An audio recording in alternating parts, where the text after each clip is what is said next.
Good morning and welcome to the Standing Committee's meeting for Wednesday, December 11, 2024. All council meetings will be live streamed on the city's website, and for guest speakers joining us at the table, please do not turn your microphones off. Our first order of business is roll call. Will the clerk please take the roll? Mr. Sharland, Mr. Coghill, Ms. Gross. He's here. Here. Mr. Lavelle. Here. Mr. Mosley. Here. Mrs. Kell-Smith. Ms. Warwick.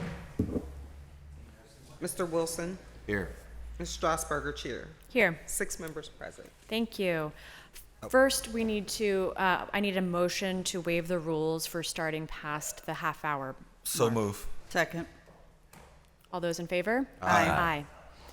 Motion carries. Our next order of business is public comment. I would like to remind all speakers that the rules of council state that comments are limited to matters of concern, official action, or deliberation, which are or may be before city council, and profanity will not be permitted.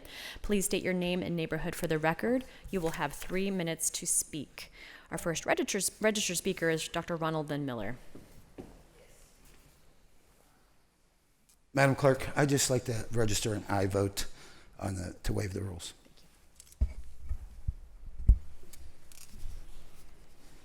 Dr. Ronald N. Miller, Belsuver, Homewood, and The Hill. Oxford, England, United Kingdom. Concerns of Pittsburgh City Council include equity and neighborhoods. I'm a Global Intelligence Society candidate for President 2028. Initiative 5 is in place. Citywide, countrywide neighborhood empowerment networks. I began that 29 April 2013 in public comment. Equity resonant quote, I favor redistribution of wealth where there is enormous difference between those with great wealth in the presence of great poverty. A redistribution from those with great wealth to help those in poverty. There must be a guarantee of a base standard of life. Is this pro-ascription, intersectionalist, equitarian, Beverly Crenshaw? No. No. It is pro-achievement, internationalist, competitive, equalitarian, Margaret Thatcher, 1979, PBS firing line interview. When planning for my research on 2 PhD dissertations, one on the formation of modern Japan, Kindai no Nihon, via the Nichi Dome at the Institute of Japanese Studies, St. Anthony's College, Oxford. The other on the foundation of modern Israel via Theodor Herzl, Der Judenstaat, and the Balfour Declaration at the Center for Jewish Studies, St. Cross College, Oxford. I wrote to Oxford chemistry grad, Prime Minister Margaret Thatcher. She replied, that's this letter from 10 Downing Street. Thatcher 10, Ms. Gross 0. This is from 10 Downing Street. Supporting my work, Thatcher referred my letter to the Ministry of Education to see about assistance. At the University of Oxford, among the teachers that I had were Nobel Prize winners Ahmed Zawahiri in chemistry, Roger Penrose, and Richard Dawkins. My dissertation focused on the revolution that was taking place that began with Thatcher saying no to Europe. She lost her job. I think that there were slimy people on her Conservative Party side. But she was, as I was, right, because it ended up with Brexit. Thatcher was revolted by a consensus identity politics, as I am, and she resolved to go with conviction, political identity, info-rich, intelligence, debate. I agree, and we need a debate on neighborhood empowerment in this city and across this country. I began that 29 April 2013, as recently as 23 July 2024. Thank you very much. Our next registered speaker is Matthew Huber.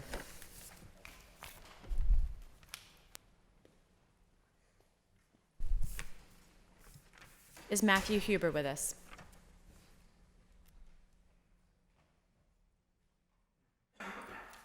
We will now move on to our third registered speaker, Chief Pomaj Chakmam-Yahalahi. And my title is Pomaj Chakmam-Yahalahi. I'm the Chief of Medicine, Land Management, and stewardship with the Iroquois Confederacy of Aboriginal American people. And I'm also the chief Grand Inca of my bloodline lineal nation, the Tuscarora Nation of Aboriginal Americans. And I will say it in English because it is spoken in my natural tongue.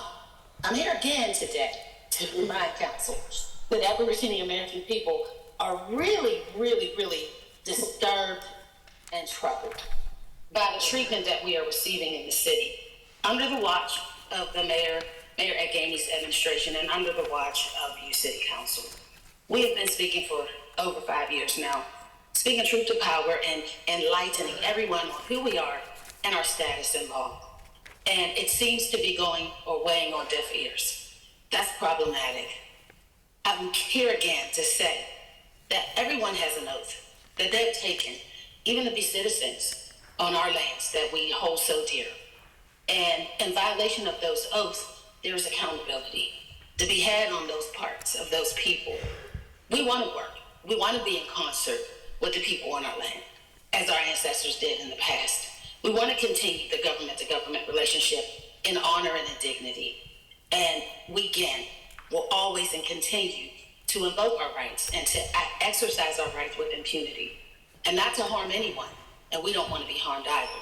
I was at the Planning Commission last evening, and a lot of the residents are not really happy about the zoning changes proposed, and some are in agreement with exception. And I think you should really take into consideration the voice of the people when making those decisions. They make great points, and if you are in concert and in conversation with those very people, you'll see that this zoning changes will affect people's lives in many, many ways that are not often good, although I will say there's positive to some of the zoning changes too as well. Again, honor your oath, re-establish our relationship, and protect the rights of Indigenous people here in this particular area. Thank you, and I yield. Thank you very much. Our next registered speaker is Alajib Janal Keen. Greetings, Enlai delight in me honors, delight in you. My Aboriginal American title is Yahalahi Chanal Keen. I am Indians not taxed in the Bouvier's dictionary states Indians, the Aborigines of this country are so called. I am located within the Delaware Territory, as you all will call Pittsburgh. I am a descendant of the original beings, the first inhabitants stewarding the Americas, including the islands. My people are acknowledged in multiple maxims of law, such as the government's Constitution, Article 1, Section 2, Clause 3, and excluding Indians not taxed, and House Congress Resolution 331, whereas my people are acknowledged to the development of the United States Constitution and to reaffirm the continuing government-to-government relationship with my people, the Aborigine Americans. We are not to be confused with Title 25 Native Americans or all other socio-political constructs that your government has documented as such. Again, therefore, there has been a lack of free, prior informed consent from the Aboriginal American community for the purposes of genocide, colonization, ill-conceived policies, ill-conceived codes, unlawful tax, unlawful charge, forced assimilation, kidnapping, trafficking, industrialism, pollution, overall destruction of our ancestral lands. Honor your oath, City Council, to the Constitution, Article 1, Section 2, Clause 3, excluding Indians not taxed. I stand in solidarity with those who honor their Constitution. So, schedule meetings with the Aboriginal American communities for our free and prior informed consent before approving projects, approving your legislations that are affecting my people in our ancestral lands, our territories, our natural resources. Things have not been working in the benefit of your people because they have not been working in the benefit of my people because our constitutional indigenous rights have been violated since the invasion of your immigrant ancestors. Again, honor your oath to the Constitution, and I yield. Article 1, Section 2, Clause 3, and excluding Indians not taxed. I yield. Thank you very much. Our next registered speaker is Robert Damewood.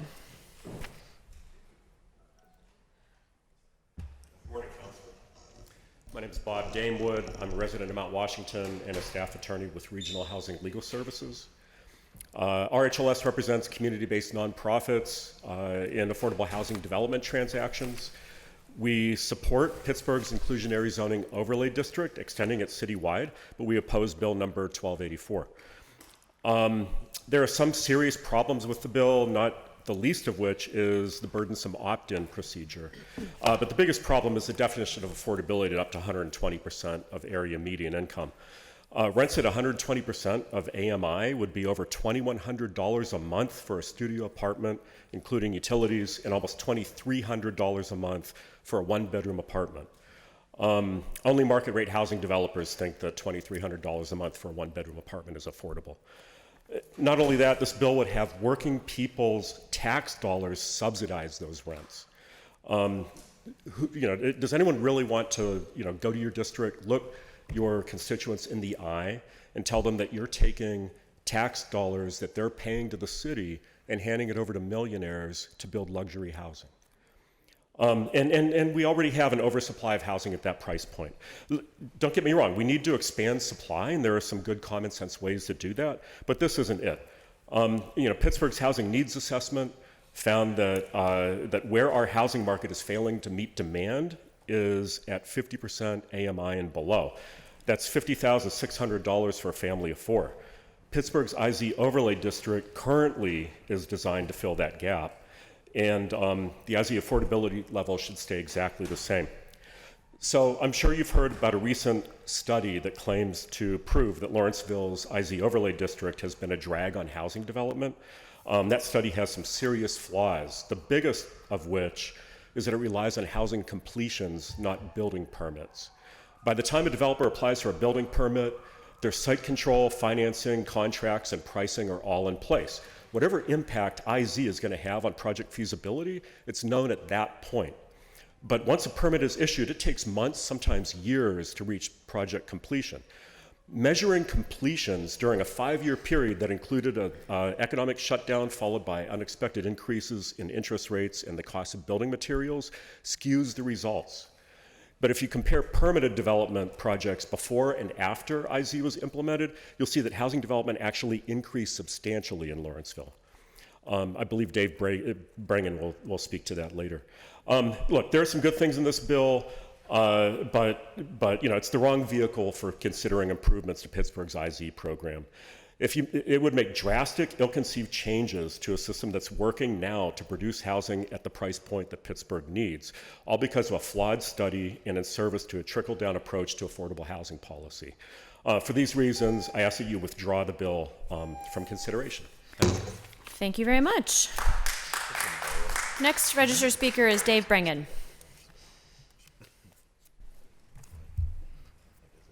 Good morning. My name is Dave Brangen. I'm the Executive Director of Lawrenceville United. I wanted to speak today about Council Bill 1284 and request that Council withdraw this bill, which would gut the inclusionary zoning overlay that our community has worked really hard on and is producing great results for us. IZ was piloted here in Lawrenceville after hundreds of Lawrenceville neighbors attended community meetings to demand IZ because we wanted to ensure that as our neighborhood grows, we can continue to be a place where all our neighbors can have a home, especially low-income households who have been increasingly priced out. Since it's been in effect, the existing IZ overlay has shown pretty outstanding results in Lawrenceville. In just 5 years, we've seen 6 housing projects get entitled in Lawrenceville that qualify. These are set to produce over 1,000 housing units and 116 affordable units for low-income households at 50% area median income or below. At the rate we're going, that would create a new LIHTC project effectively every other year in Lawrenceville. For 76 of these units, the developer has agreed to accept vouchers, meaning that we will be able to serve extremely low-income households where the housing shortage is most severe. This brings up a good point that the city already has skin in the game on IZ. The city's tax abatement program was reworked and made more generous years ago, specifically to align with the financial modeling of the Inclusionary Zoning Exploratory Committee, and is offered by right to any developer that obliges the IZ requirement across the city, which several projects have opted into voluntarily, suggesting that it's working. Developers can also exceed the allowable pricing if they accept subsidies like vouchers, meaning they'll earn much closer to market rent while providing deeply affordable housing. The developer outside the IZ mandate recently told me that their pro forma was improved from a market rate only project between the tax abatement and the voucher payment standards. To address some of the criticisms that have been made about IZ, I first want to say that I think the concern that mandatory IZ could unintentionally slow housing production is a legitimate one that should be taken seriously. Great care should be taken with IZ policies, and great care has been taken with our existing policy.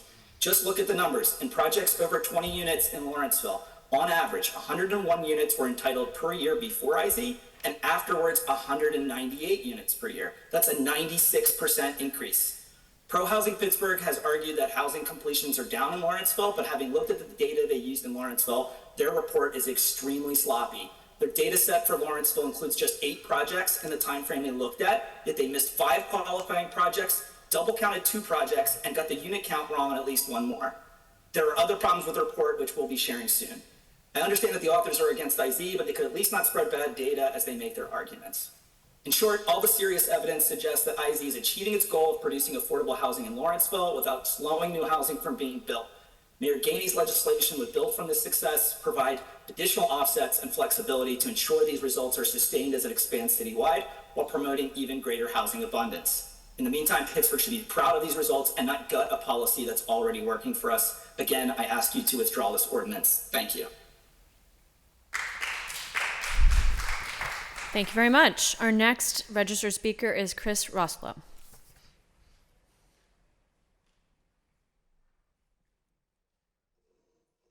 Morning, Council. Thanks for the opportunity to speak today. My name is Chris Roslow, resident of the Spring Garden neighborhood in the North Side, and I am representing the Pittsburgh Community Reinvestment Group, an organization dedicated to equitable community development and housing affordability across our region.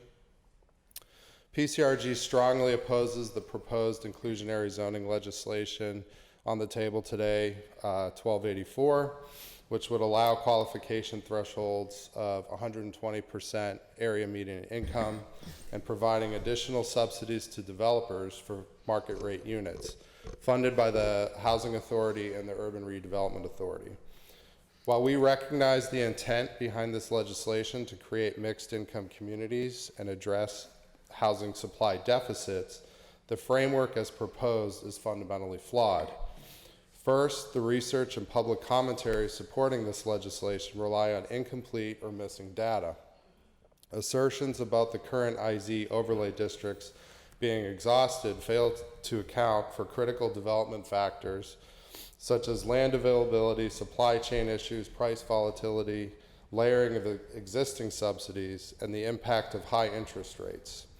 These omissions paint an inaccurate picture of the effectiveness of the current IZ overlay district. Second, the inclusion of households earning up to 120% AMI undercuts the core mission of affordable housing policies, prioritizing families most in need. These thresholds far exceeds the income of most households struggling to secure safe and affordable housing in Pittsburgh. Allowing subsidies for market rate units which disproportionately benefit higher income households diverts limited public resources away from our most vulnerable residents. Moreover, subsidizing market rate units with taxpayer dollars undermines public trust.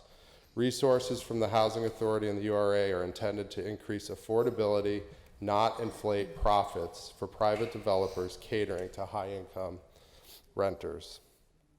Pittsburgh's housing crisis demands solutions that address the root cause of affordability challenges, not policies that inadvertently exacerbate inequalities.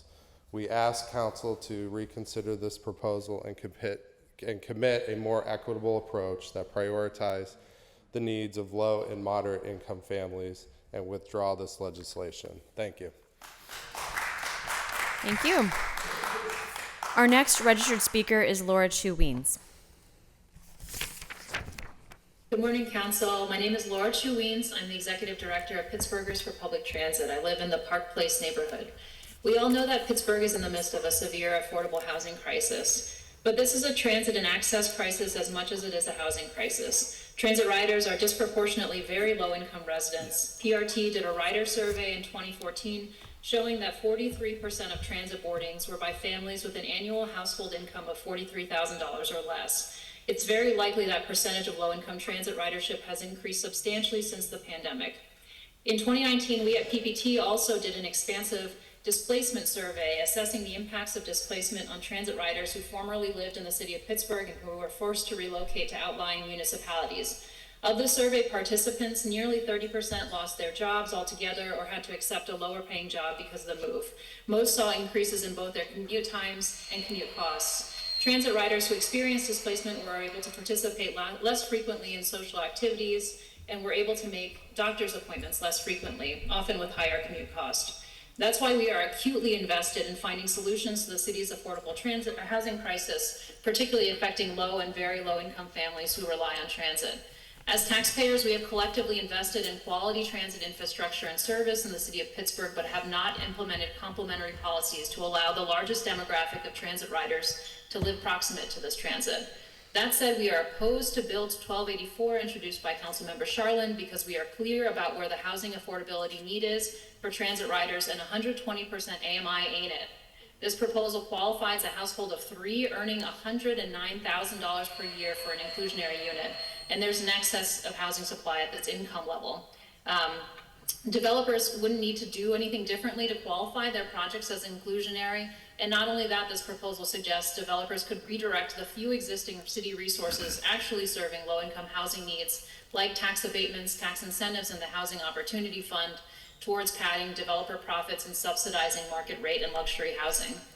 We are also appalled at the proposed reduction of affordability tenure from 35 to 20 years. The Grounded Solutions IZ memorandum in 2017 to City Planning Director Gaskill demonstrated that the cost to developers of expanding the affordability tenure from 35 to 99 years is negligible to the pro forma and does not affect housing supply.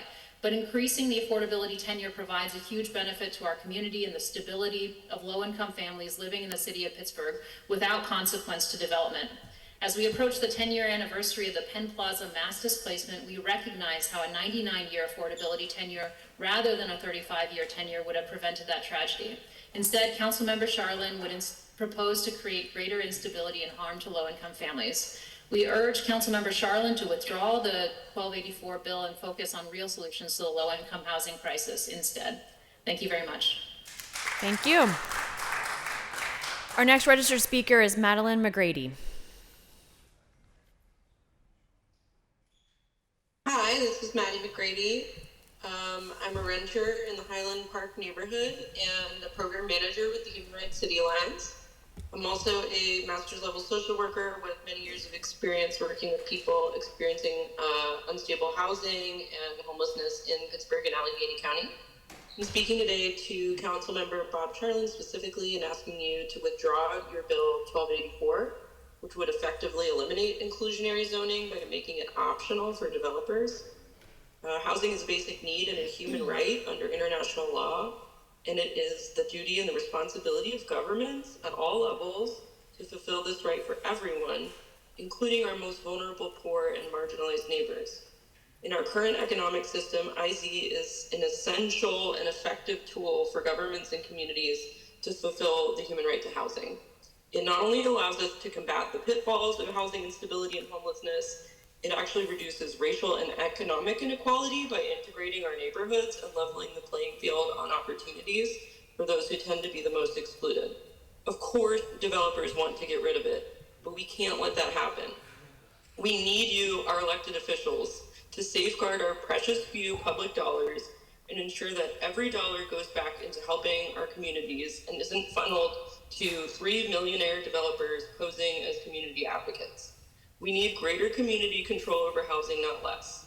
IZ is a tool for communities to shape development on our terms, and we would be completely remiss to give up that tool. Raising the allowable pricing for affordable units to 120% AMI is frankly absurd. Data shows that housing for people making 80% AMI and up is already widely available. It is people making under 50% AMI who are extremely housing cost burdened and who are being repeatedly displaced, often to places without access to public transportation or jobs, as Laura Chewins was sharing. In practice, raising the cap doesn't mean that the housing is equally inclusive of all people making less than the cap. Rather, when the cap is raised, developers still rent to the highest renters, and those at the lower end of the income scale will continue to be without housing options. Reducing the affordability terms from 35 to 20 years would also be disastrous, as we need permanent affordable housing solutions, not temporary ones. The mass eviction of low-income Black residents at Penn Plaza is a lesson in what happens when affordability obligations expire, and we can't let that continue to happen. We can't expect human rights to trickle down. We need you to work for us, not against us, to ensure that housing is available to those who need it the most. We need you to protect and expand IZ, not eliminate it. Please withdraw Bill 1284. Thank you. Thank you. Our final registered speaker is Sam Spearing. Hi everybody, my name is Sam Spearing. I am a resident and renter in the Bloomfield neighborhood, and I'm here today to speak in opposition to Bill 1284 and ask that it be withdrawn. Including affordability for up to 120% of AMI is bad policy, and it will erode public trust in the ability of leaders like you to solve the affordable housing crisis. The IZ overlay is written for 50% AMI and below because we know that's where the greatest shortage of affordable units is. That was true when the Affordable Housing Task Force first recommended IZ to Council and Mayor Peduto in 2016, and was shown to still be the case in the recent Housing Needs Assessment. Including income levels in excess of the area median income is a slap in the face to Pittsburghers struggling to get by, and the type of flawed policy that makes so many people distrustful of new development. A studio or one bedroom over $2,000 a month is hardly what most people consider affordable housing, and I know that if it was proposed in my neighborhood, the developer and community leaders presenting it would be left out of the room. I also want to mention that the workforce housing tier I saw was suggested as a solution for firefighters and teachers, but after doing some quick research, it appears that starting salaries for a PPS teacher or a first-year city firefighter would be closer to 70% of area median income, meaning that the so-called workforce housing would be unattainable to a single-person household starting their career as a teacher or firefighter. The proposed bill would undermine the existing IZ policy that neighborhoods worked harder to implement and provide subsidies and bonuses for housing that doesn't meet the city's most urgent needs. If council wants to make the gamble of providing broad tax abatements to market race housing, that's your prerogative, but amending the IZ overlay is not the appropriate legislative path to do so.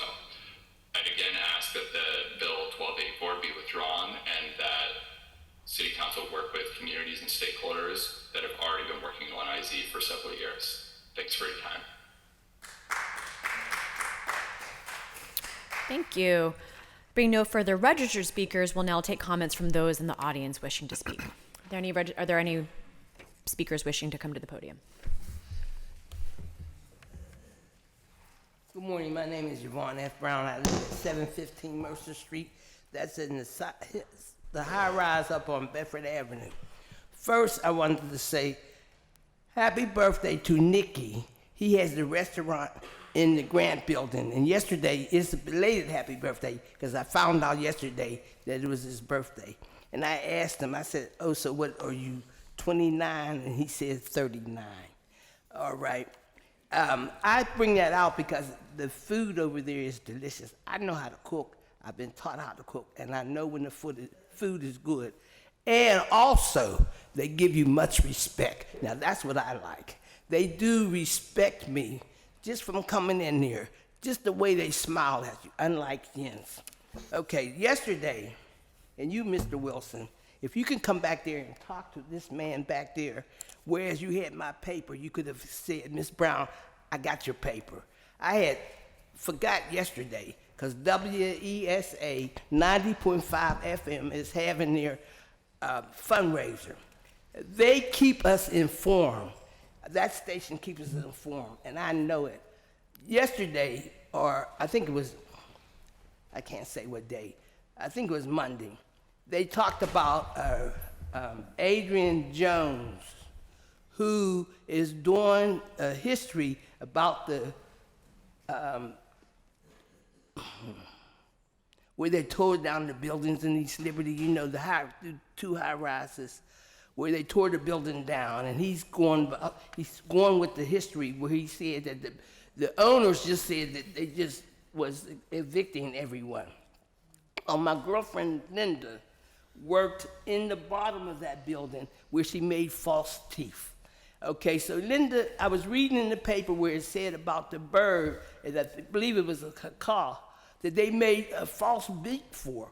So I had called my girlfriend Linda, and I'm saying, Linda, you know somebody made it, and she said it was me. And she explained how with that bird, you had to actually make make it temporary, but it had to be able to break those nuts, you know, the Brazil nuts and so on, or else they die if they don't don't get to eat. So anyway, they did it, and I told her it was her. So she went to her boss, who, when he found out that they didn't put her name in there, her name was Linda A. Phillips, that he demanded that they put her name down. Now, the reason why I'm bringing this out, because of her, there are birds that are living that would die. These birds break their beaks all the time, and they usually die. But she has a way where they could actually make false beak, and she was saying the hours that it took to make this. The reason why I'm saying WESA, because they give us information that you may not know. A lot of this information, I got 1 minute, okay, all right. I'm still mad about this, not preparing it first. Thank you very much. Any further speakers?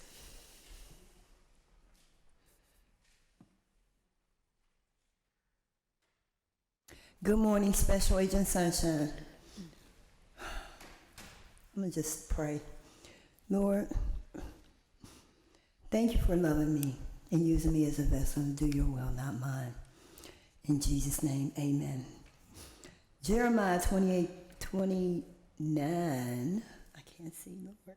29:12 says, you will call on me and come and pray to me, and I will listen to you. Lord, I came across U.S. Code 18 U.S. Code 1116, which says, whoever kills or attempts to kill a foreign official, official guest, or internationally protected person shall be punished as provided in 1111, 1112, and 1113 of this title. Now, the reason I know I came across this is an angel number 1116, meaning for the police. So, somehow, it has something to do with me. I must be some type of foreign official, official guest, or internationally protected person. And this is why my identity has been stolen, and you guys are hiding it. You know who I am. Y'all know who I am and where I'm from. You know who I was sold to and for how much. Y'all know all of that information, and I promise you, so does God.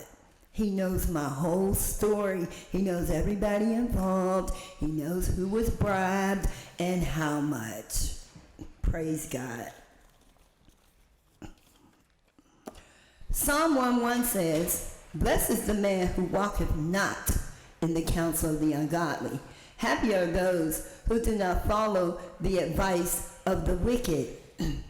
You guys are wicked, man. Y'all make all that money. You're not helping nobody. How do you not see people on the street? How do you not see me? God's making you look at me. I'm going to keep coming in here so that you do.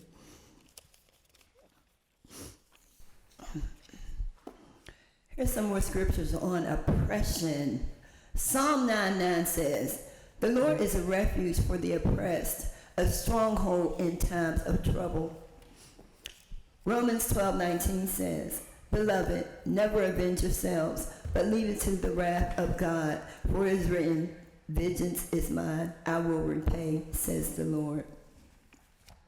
The roots of depression are threat, disgust, and disablement. I don't know why you're oppressing me, Lavelle, trying to keep me from moving forward, but God has the final say. How long you been sleeping with the mayor? We'll find out in Jesus' name. Next speaker, please. Are there any further speakers? There being no further speakers, we will move on to our standing committee agenda. I want to give a preview of how we're going to do this. First, we're going to skip down to the Public Safety and Wellness Committee. Then we're going to go back up to the top of the agenda, work our way through the agenda, and at the end of the agenda, we will need a motion to bring our budget bills to the table to vote on the amendments. So with that, Madam Clerk, Public Safety and Wellness Committee chaired by Councilman Coghill. Bill number 1265, resolution authorizing the mayor and the director of public safety to enter on behalf of the city of Pittsburgh into a professional services agreement or agreements with Zoll Medical Corporation for heart monitor and defibrillator maintenance and warranty services, cost not to exceed $788,054 over 5 years. Motion to approve. Second. Discussion? Seeing none, all those in favor of Bill 1265, please indicate by saying aye. Aye. Opposed? Affirmative recommendation. That moves us back up to the top of the agenda. Finance and Law Committee, deferred papers, Bill 1193. Bill 1193, resolution amending Resolution 523 of 2024, which reappropriated Federal American Rescue Plan funding by updating the approved projects as outlined in Exhibit A, Version 9. Is this public safety? What was it? Motion to approve. Second. Second, any discussion? We do need to amend this, the We're back in spreadsheet that accompanies Bill 1193, and we do have Chief Cornell here to describe the changes that have been made since the last time we were updated on this as necessary. Motion yeah. to amend Bill 1193. Second. Second, Which is the long amendment before city council members. The long sheet. discussion. Can we, Councilwoman did Kale you read it? Smith? I would just like to know if this is the, Did you read it? do we have the information from our Dussel saying that this was, do we have, thank you, Pat. Just, Patrick Hill, Chief Financial Officer. Yes, the outside counsel was able to do a review last night. I sent that over to you, the council president, and the finance chair this morning, because these are things that are, the new lines in particular on this list would be general fund payroll support and EV chargers, because the city of Pittsburgh regularly spends our tax dollars on payroll, and we have spent prior ARPA dollars and other internal city dollars on electric vehicle charging infrastructure. Outside counsel believes all of these are well within Treasury's guidelines. okay, thank you, I just want to thank you so much for getting this, because we got it quickly for us. But I'm going to abstain today till I have a chance to read through this. Understood. Any further discussion, further questions? Would you like an opportunity to explain some of the changes since the last you presented? Sure, so thank you, I appreciate it. As I had alluded to the last time I was up at the table, we have been working to finish up obligations and make sure that everything is in a good place for the end of the year for 100% full obligation for our Federal American Rescue Plan dollars to align with Treasury. There were a few moving pieces over the past 2 weeks as departments have been working to meet controllers' end of year deadlines for entering things into the system. So we've been trying to figure out what are the last pieces for each of the projects. Working with Directors Hornstein in Public Works and Director Lucas and her team in DOMI, we are positive now that all of our internal capital line projects will have, if this passes, the obligations that they need to be in the system to accurately reflect those projects. And then all of the URA contracts are already obligated. And then there are a few remaining contracts that Law and I are working through the process to get into the system to get fully obligated by the end of the year. At this time, I'm confident in everything. We've been working very diligently on all this. Thank you. Thanks. Thank you for your work. I know it's a big lift to obligate all these funds by the end of this year to be able to then expend them by 2026. So congratulations. Thank you for your diligence. Any further discussion on this amendment? Seeing none, all those in favor of amendment for 1193, please indicate by saying aye. Aye. Aye. Aye. Opposed? One abstention. Abstain. Okay, so all those in favor of Bill 1193 as amended, and please indicate by saying aye. Aye. All those in favor of Bill 1193, please indicate by saying aye. Aye. Opposed? Abstentions? Councilwoman Cale Smith, would you like to abstain on the sorry, bill abstain, as full, yes. as amended? I just want to say One that's environmental, abstention. so cut down a tree. Affirmative recommendation. Thank you very much. That moves us on to Bill 1207. Bill Thank you, Patrick. 1207, resolution providing for the continued designation of a downtown Pittsburgh Business Improvement District for the area shown on Exhibit A at the behest of the Pittsburgh Downtown Partnership, a coalition of property owners, business leaders, retailers, civic organizations, and residents. No, I don't believe so. Motion to approve. Second. Discussion. Sure, briefly, we had the public hearing last week.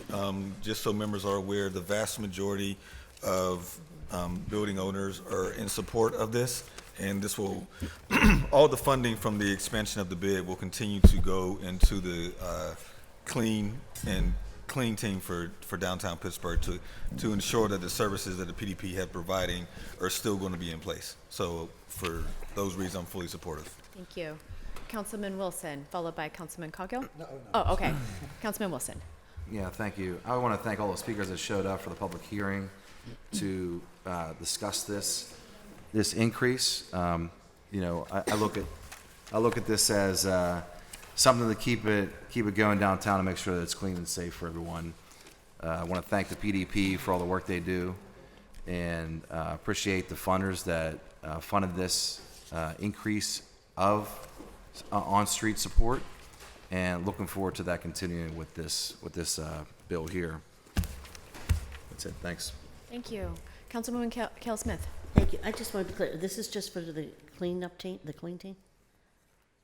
Interrogatory. I'm sorry, do you mind?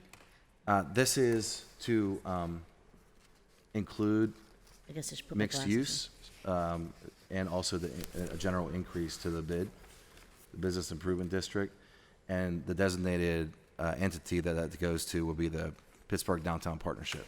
And do you have a list of the people that are contributing? Everyone will contribute that has mixed use and has commercial property in the Golden Triangle.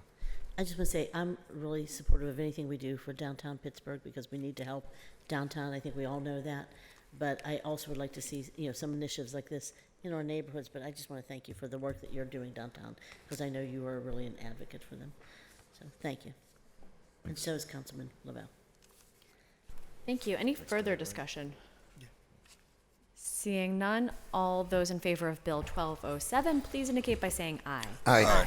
Opposed? Abstentions? Affirmative recommendation. New papers, Bill 1269. Bill 1269, resolution authorizing the mayor and the city solicitor to enter into a professional services agreement or agreements with Cliff Job Consulting LLC in an amount not to exceed $10,000 over 1 year for expert witness services in connection with ongoing litigation.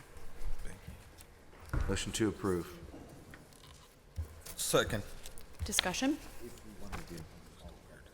Seeing none, I'm sorry, I didn't even see. We're on to Bill 1269. Thank you. So there's like a lot of conversations. Yeah, I'll give everyone a minute to refresh where we are. 1269, any discussion on Bill 1269? Seeing none, all those in favor of Bill 1269, please indicate by saying aye. Aye. Aye. Aye. Opposed? One Abstention. abstention.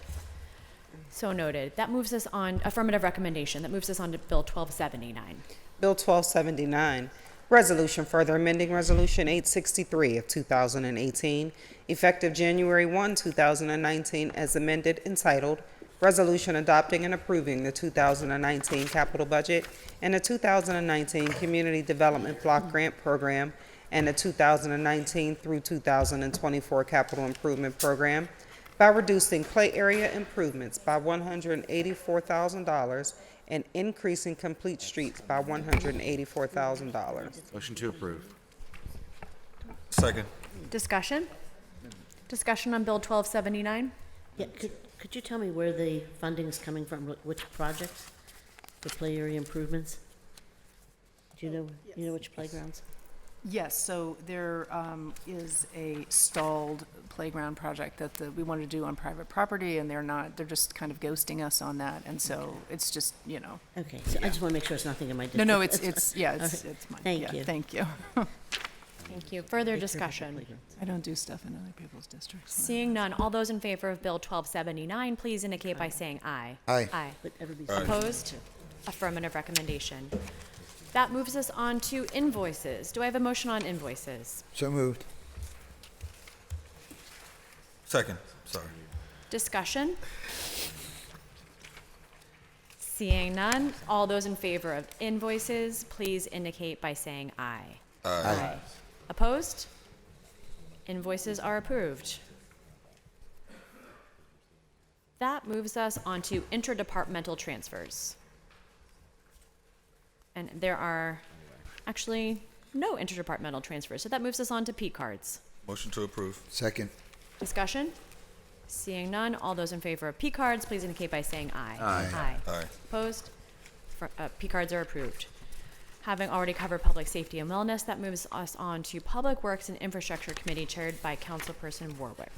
Bill 1272, resolution authorizing the mayor and the director of the Department of Public Works to enter into an agreements and/or amendments with River Life for the purpose of establishing a level of service agreement impacting city-owned riverfronts, including riverfront trails and adjacent lands at no cost to the city. Motion to approve. Second. Discussion?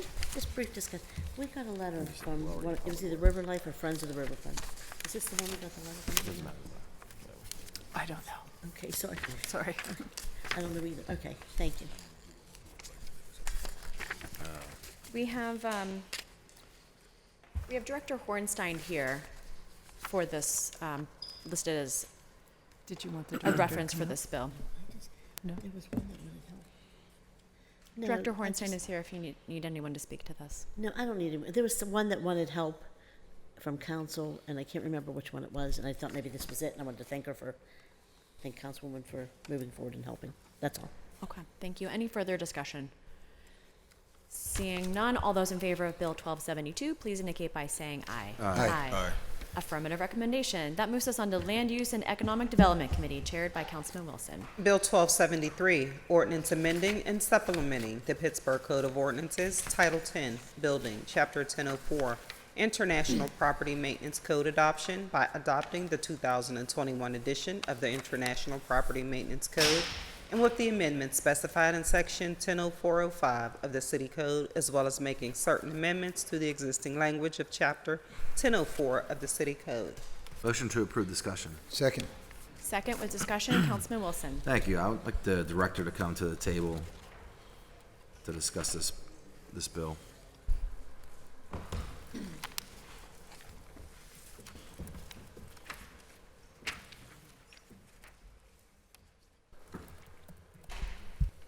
Director, good morning.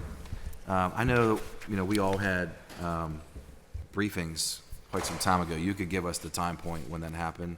I don't have the exact time, but it did happen. I believe late September of last year. Yeah, some time ago. We're at the point now where this hasn't been done. We need to go forward with it, especially because of you could explain, but the property inspections for the rental registry. Well, also primarily because we need to update the code. So Yeah. we're currently enforcing the 2015 International Property Maintenance Code. We're 2 cycles behind on the code we're enforcing. Our new staff cannot test and get certified under the code we enforce currently. And the Pennsylvania Construction Code Act and Uniform Construction Code will be updated in the summer of next year to adopt the 21 versions of the I codes for construction. So this will align both our maintenance and our construction codes. So key on those points, and then have a summary of changes from the 2015 to the 21 codes if council would like to take a look at those.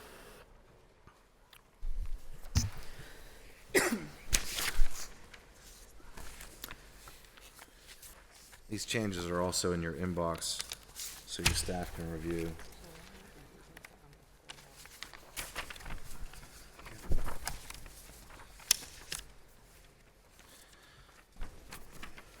I'll open up for members if they have questions. I have questions. Councilwoman Kale Smith. Thank you. I just have a few questions. I remember a while ago, I can't remember if it was Director Jennings or, I can't think of his name right now, but a previous director, who both that live in my district, where they talked about how we don't need to follow these codes, we could create our own codes. And I just want to know, is that your understanding of that too? I mean, we can always create our own codes. I would say the International Code Council codes have been created and updated by a body of code officials from across the nation and internationally. So the value of that is having a more widespread use of the codes to ensure that they stand legal challenge and that they meet the intent of those codes. So while we can adopt anything as a city, I would always recommend to try to hew as closely to a national standard so that you have that test of the legal standard and then that wealth of knowledge and experience beyond just the city. Okay. And I agree with that, but sometimes I think that there's so many issues that we're challenged with that are not in our code and we can't do things. So I just wonder sometimes if we're better off not creating our own, but I trust your judgment on this one. Thank you. Thank you. Further discussion. Councilperson Charlin. Yes, I think I was surprised to learn that we didn't adopt this after we had the briefings last year about this, and I'm glad that we're making that right now. One question I do have is about grass. So IPMC leaves an open space for a local municipality to choose how tall is too tall for grass. We also have it in our code as both 6 and 10 inches. So what are we planning on enforcing here, and do we plan to rectify that? This legislation as proposed maintains the 10 inches that was in the previous version of the property maintenance code. So I think the 6 inches you're alluding to is Title VI under Pittsburgh City Code. Yes. So do we need to change Title VI or the 6-inch portion? I would defer if there's a conflict and there's an interest by council that there be consistency. If there's a concern with 6 either being too onerous or 10 being too generous, that there's an opportunity with this legislation to at least address what's in 1004, and then ideally potentially following up if there is still a conflict to update Title VI. And with the new IPMC changes, this will all be enforced with the rental registry? Yes, the rental registry uses our adopted property maintenance code as a standard for our inspections for that program. Okay. All right, that's all I've got. Thank you. Thank you. Any further discussion? First round. Second round? Seeing none. All those in favor of Bill 1273, please indicate by saying aye. Aye. Aye. Opposed? Abstentions? Thank you. Thank you, Director. Affirmative recommendation. Thank you, Director. Thank you. That moves us on to Bill 1284. Bill 1284, ordinance amending the Pittsburgh Code of Ordinances, Title 9, Zoning, Article 3, Overlay Zoning Districts, Chapter 907, Development Overlay Districts, to amend Section 90704 IZO, Inclusionary Housing Overlay District, Article 4, Planning Districts, Chapter 910, Downtown Districts, to amend Section 91001 GT, Golden Triangle District, Article 5, Use Regulations, Chapter 911, Primary Uses, to amend Section 91104, Use Standards, and Article 6, Development Standards, Chapter 915, Environmental Performance Standards, to amend Section 91507, Performance Points System. Motion to approve. Discussion? Discussion? Discussion? I'll defer to the bill sponsor, and then I have Councilperson Warwick, followed by Councilwoman Gross. Appreciate that. So, members, I apologize. There's lots of paper that we were looking at for a lot of reasons, but also I created more. I have some amendments here. We've all been having a robust discussion about inclusionary zoning No, that we we've haven't. been able to That's the have. problem. Well, yeah. So, I apologize. I do have the floor, Sorry, but I apologize. we have been having a robust discussion about inclusionary zoning for the entire year. And this bill is the product of that, whether inclusionary zoning works or doesn't work, and who is it that pays for it. Right now, our inclusionary zoning practice looks at making renters pay for the affordable units in their building. It does not make property owners, it does not make businesses, it does not make anyone else pay for it other than the renting class. Therefore, we're creating a program that balances our need for affordability with making market rate rental the sole, and by market rate rental being people that by definition do not have as much money as homeowners, making them the sole people that pay into this program. So we look to create a program here that would change that and would actually create more affordable units. So I've been listening to feedback from everyone that's reached out to me. I do have some amendments today that I would like to introduce that would answer some of the concerns that I think I've heard from other people. And if we could vote on amendments, is that appropriate, Madam Chair? If you would like to make a motion to amend, we can discuss we can have discussion on Okay. amendments. So I can just explain quickly what the amendments do, and then we can vote on it. Is that proper? Sorry. Is it proper that I explain what the amendments do, and then we can vote on them? Yes. Okay. So I would like to start with Amendment 2, if you have that. This amendment here answers some of the concerns that I've heard about current existing overlays. This will grandfather in all of the existing overlays that we have. They were not taken out in the original legislation, but this makes it clear, we're being explicit, that they will stay in as IZ areas. Amendment 1, the next one that I would like to take, will change the definition of workforce housing from what is currently written, which is 80 to 120, to 81 to 99, which will, answer that concern.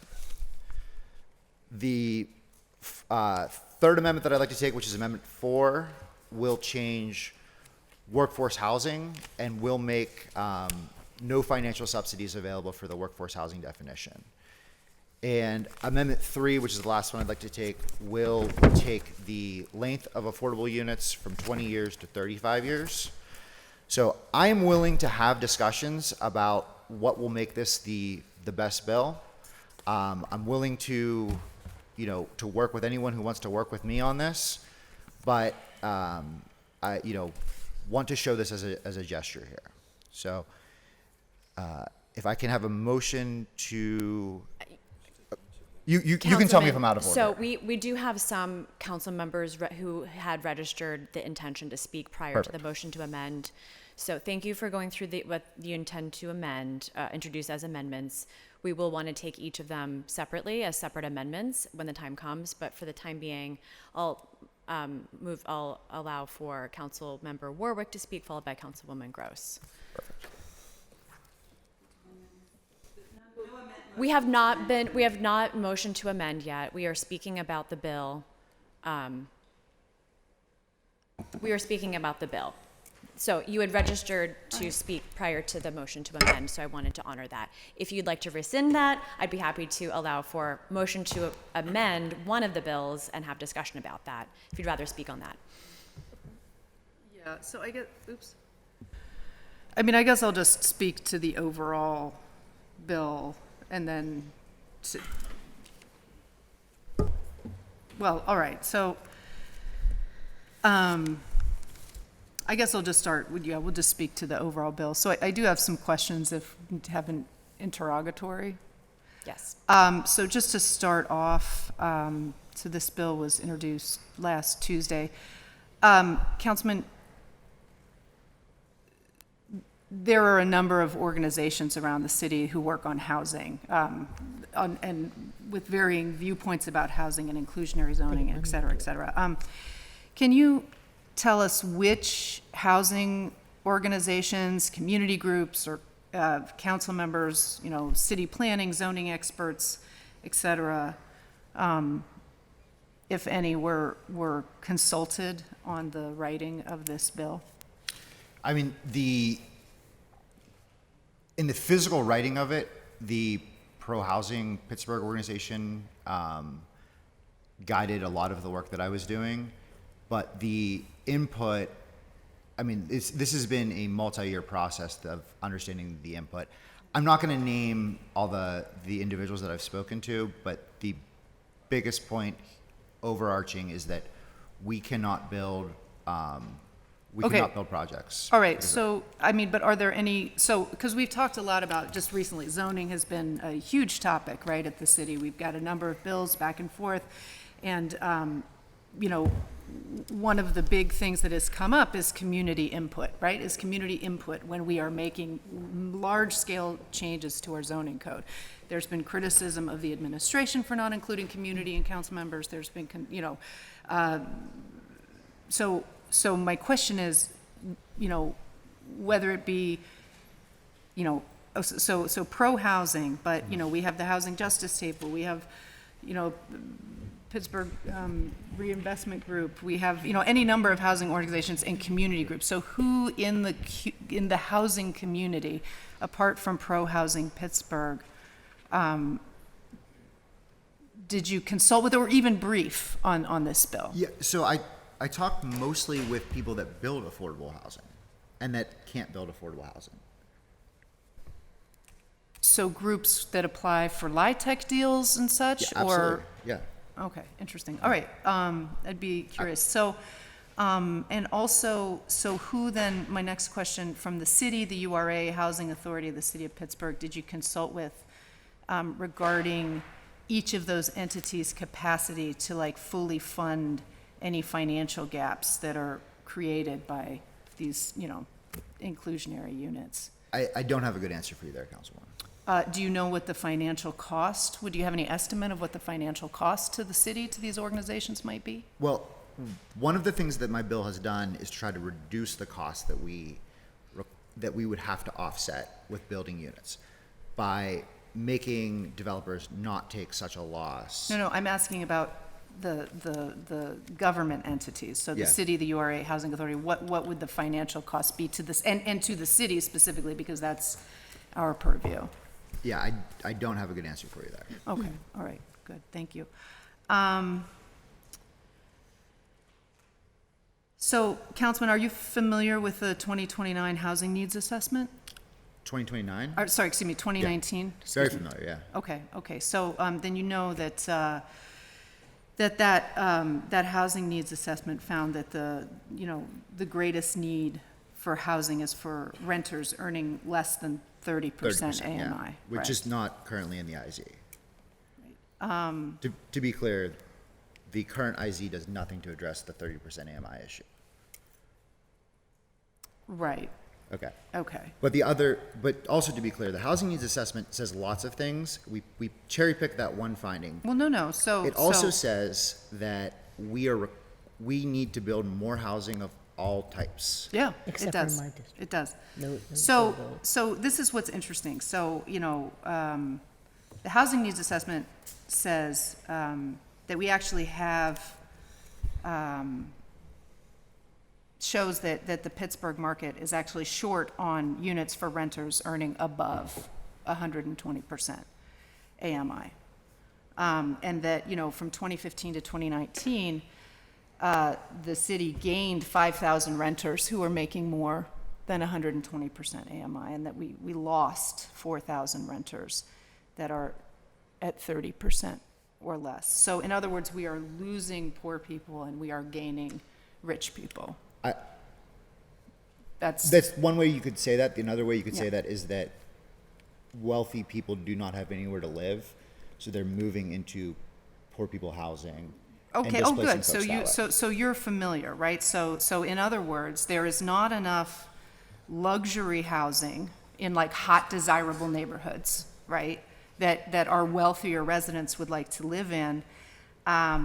And so they are taking up units in sort of, we'll say, less desirable units in neighborhoods with fewer amenities, because they can't live in their preferred neighborhood. So that is the whole, what you just said is the whole kind of YIMBY trickle-down theory of housing, right? Like this idea that if you just build more luxury housing, the wealthy people will leave the more affordable housing, move into the luxury housing, and then open up the housing in the Councilmember Warwick, I opened up interrogatory in case there were questions, clarifying questions you had. What I don't want to see is a debate ensue. I want to I'll move it on to other council members to say their piece. So if you have other clarifying questions about the bill, please ask them, and then I'd like to move on to other council members. Or if there's other things that you'd like to address for council and the members at large, please do so, and then we'll move on to the next council member, and you'll have time in the second round as well. So just so I'm clear, because there's lots that I'd like to address with this bill. So is now not the time? Shall I wait? Now is absolutely the time, but I'd like to reserve the interrogatory for clarifying questions. Oh, I see. Okay. I mean, that's fine. At any rate, so, I was going to ask the council member if he was familiar with sort of the racist history of the zoning code. I know that he is, because that is a major talking point of this whole, YIMBY movement, correctly so, right? How zoning has been historically used to segregate our city, right, by building housing that only rich people can afford in certain neighborhoods, and then building housing that is affordable to lower income residents in less desirable, more remote neighborhoods, right? And so, the whole point of inclusionary zoning in a neighborhood like Lawrenceville or Oakland is to repair that, right? By creating affordable housing for lower income folks in those desirable neighborhoods, right? So that we can have a less racially and economically segregated city. So I don't understand why a bill has been introduced, that allows developers, that sets the affordability at 120% AMI, so includes affordability for our wealthier residents rather than the affordability for our historically segregated lower income residents. And on top of that, the bill has given developers an option to not build any affordable units and to just pay $50,000 per unit to do what, we're not sure, right? Because that's not enough money to actually build a building, right? So, and in addition to that sort of buyout where you can just kind of pay a fee and not do the affordability that we need, you can do that by right. You've changed it to be a half a mile away instead of a quarter of a mile away, so more remote, right, farther away from the desirable neighborhood, and also that it no longer needs to account for transit service where those off-site units are being built. So in other words, this zoning bill serves to further segregate our city, and on top of that, subsidizes developers to do that, to build luxury units for rich people in hot neighborhoods. And then if they, don't feel like doing any affordability, to just sort of throw a little money at maybe or maybe not building affordable units in more remote neighborhoods without transit and other amenities. So, that it seems contrary. As far as sort of who wrote this bill, I think it's interesting to know that pro-housing helped write this bill. I think they might dispute that, but I don't know. I can't speak for the pro-housing group. But in late November 26th, the Planning Commission briefing stated that there are 1,515 units at some stage of the development pipeline in the inclusionary zoning overlay districts across Lawrenceville and Oakland. These stages include built, under construction, approved by planning, and under review. And so right now, those 1,515 units, 154 affordable, and this amendment, or this bill, jeopardizes those. Specifically, 17 of the 38 units that are in the pipeline in Oakland are part of a Walnut Capital project, 262 McKee Place. A Walnut Capital already advocated for and successfully were awarded a zoning change so that they could use those parcels to develop rental housing for students. But this bill now exempts students from student housing from the IZ requirements. So it's funny to me, how our housing advocates, right, the folks who come over and over advocating for affordable housing, who fight tooth and nail to get, members of this body, and by the way, this includes pro-housing. This is not, to get city planning to move on zoning changes, but then magically a bill's introduced that undercuts affordability requirements for Walnut Capital without any discussion or consultation from anybody, any members of council. It really begs the question of, well, he just had a fundraiser of who we run for office to represent. And I have, there's other questions. Why does this bill eliminate long-term affordability requirements for for-sale units so that owners can just buy them and flip them? Why does it shrink the affordability period from 35 to 20? You want neighborhoods to opt in while removing IZ in neighborhoods that have already opted in without consulting. And so now I understand that there are some amendments because, but here we are getting amendments at 11:11 in the morning in the middle of budget season when we are at our busiest period. We're getting amendments on the table and we're expected to, vote on these amendments here at the table that we just got. To me, this whole process is quite frankly, it's disrespectful. It's disrespectful to your colleagues on council who have worked on IZ for years. It's disrespectful to the public. For me, I would just say everyone knows here that I'm a no. I don't think this should go to planning. I certainly will abstain on any amendment. I don't know how we could possibly vote on amendments. There's been no discussion. Who did you negotiate these amendments with? The only time we've spoken about this bill is 20 minutes ago when I asked you to please withdraw so we didn't have to have this ugly conversation. At any rate, I guess I've said enough, more than enough. Maybe I'll have comments later on, but that's it for me. Thank you. We'll move on to Councilwoman Gross and then to Councilwoman Kale Smith. Thank you, Madam Chair. Just again, to be clear for the public and for members, this bill 2084 amends the overlay that we worked on for more than 5 years. We had meeting after meeting after meeting after meeting in Lawrenceville. The concept was started in September of 2015. The affordability is such a crisis in Lawrenceville. We need something. And I said, listen, it'll be easier to pass something as an overlay, because I just watched Councilman Lavelle pass an overlay for Uptown. It'll be easier to craft the policies that Lawrenceville needs and pass it as an overlay. So it really started off as a concept for Lawrenceville overlay and was going to be not just inclusionary zoning, which was their top priority at the time, but also things like maybe stormwater, maybe some historic preservation, maybe some other things about social density when Councilman Kraus was advocating for those things for social capacity on sidewalks and things. And then as the conversation went on with community meeting after community meeting, Lawrenceville is a big neighborhood. We're talking meetings of 100 people plus, right? That it was really decided to be a better strategy to just focus on just the housing affordability, because it was such a crisis.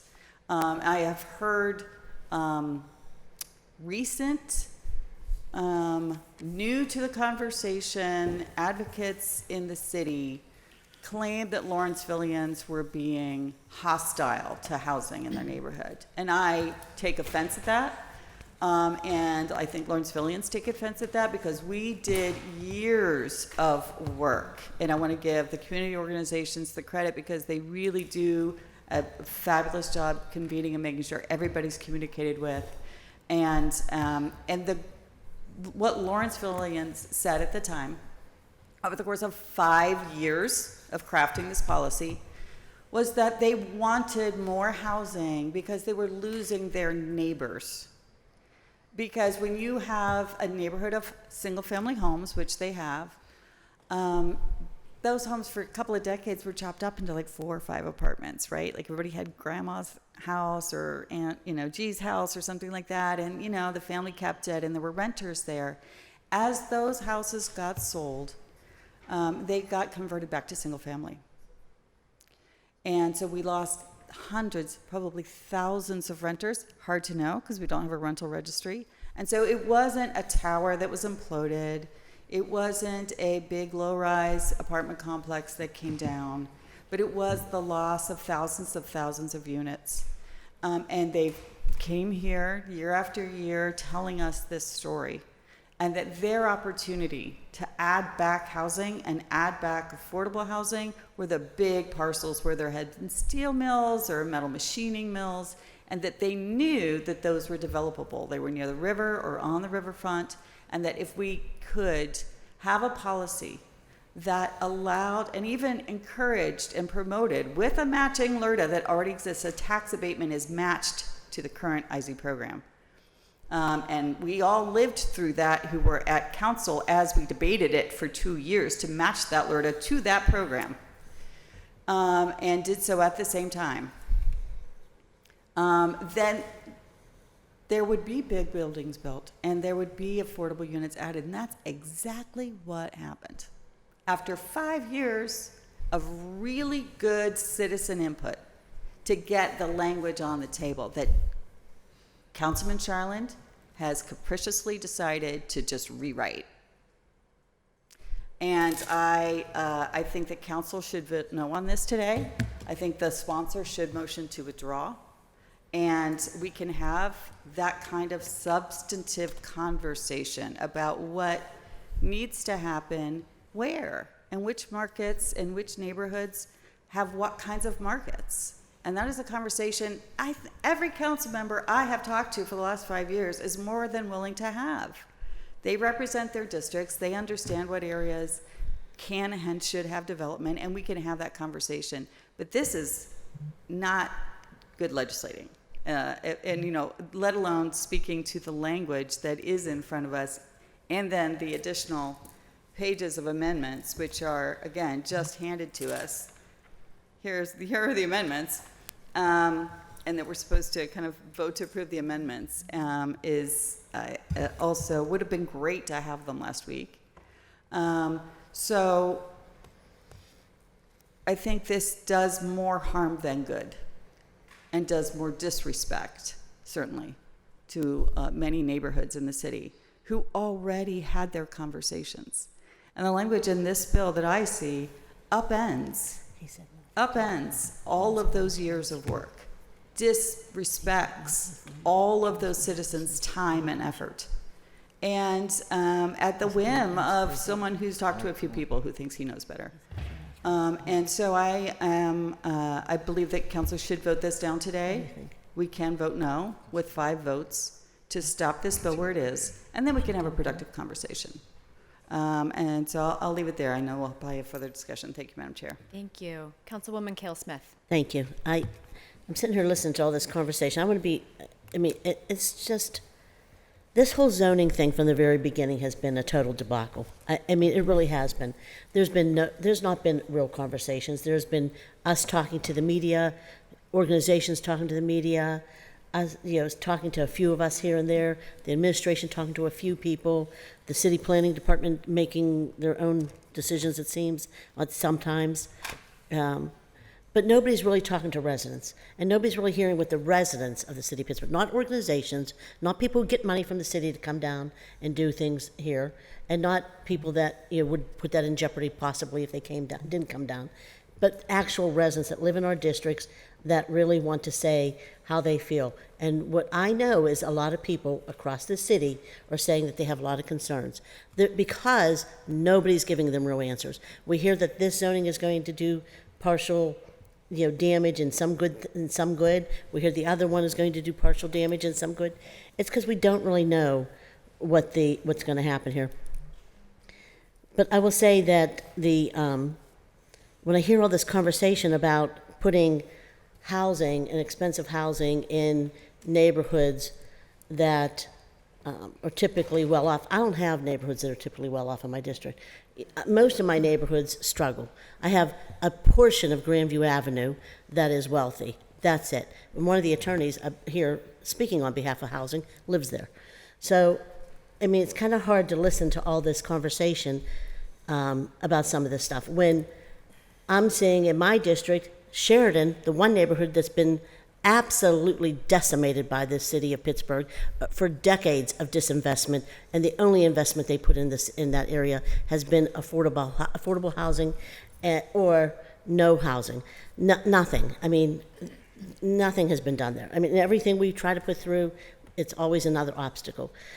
And I'll just say that when I heard that one of the things they wanted to do was put more affordable housing in Sheridan, I can tell you what our residents said. They went ballistic. And if you dare come into our district and do this, we will have a battle. I mean, a big battle. Because I'm not going to sit back and watch my district get pummeled again. And the only other places other than Sheridan, when people are talking about this, when you're talking about the affordable study, my district, that study said, has an overabundance of affordability. Yet you want to continue to put more affordability in my district. But having said that, I still worked with my residents because they wanted they wanted senior patio homes that were affordable in Fairywood.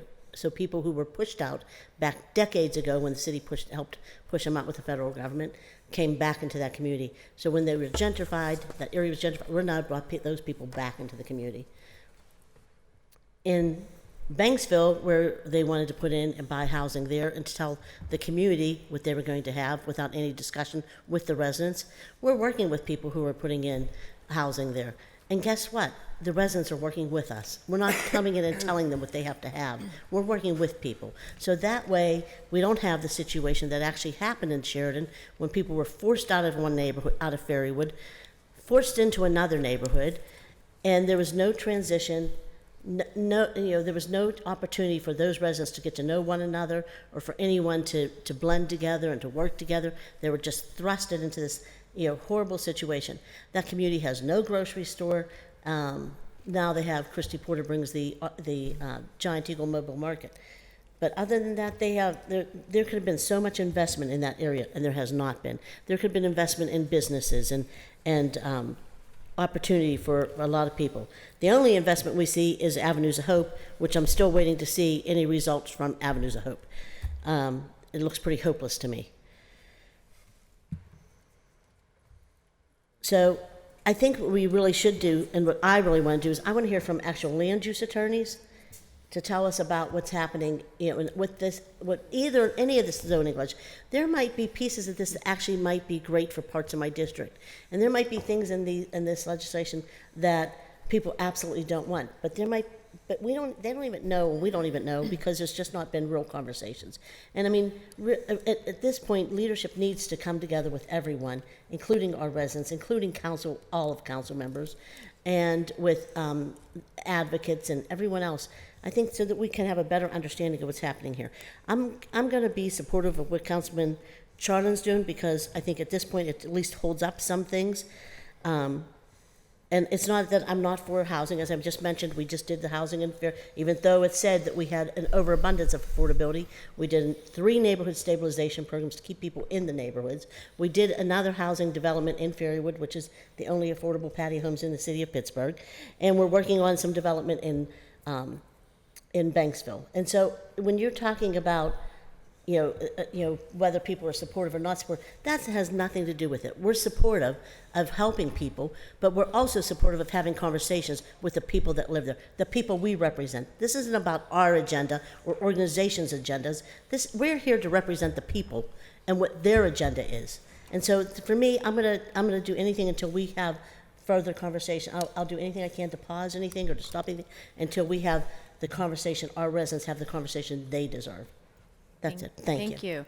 Any further first round? Council President Lavelle. Thank you. First, interrogatory, I do have one clarifying. Oh, sorry. I do have two clarifying questions, just to make sure I'm reading the councilman's amendments correctly. Amendment number 2, Councilman Charlin, this is, if I'm reading this correctly on page 8, this is effectively to ensure that the overlay district in Deb's district stays intact. Correct. Okay, thank you. Sorry, not just Deb's district, also my district. The Oakland portion of. Well, it says with the exception of Central and South Oakland. So the overlay district in Oakland would still be stripped. You know what? That's a great point. I did not catch that. If we could strike that, I would like to include, keep Oakland. When we get to the point of Yes. considering the amendment. Yeah. Okay. Good. So the intent is to keep all overlay districts. Correct. Okay. That is the intent. Thank you. And then there was one other clarifying question I had that now I forget.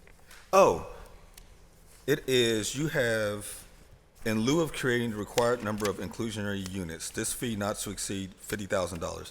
How was the $50,000 number derived? So this again, Councilman, was something that I'm willing to have a more wholesome discussion on. If I'm extended the opportunity to, work through some of these things, that to me is definitely something I'm willing to come up with the best number possible for.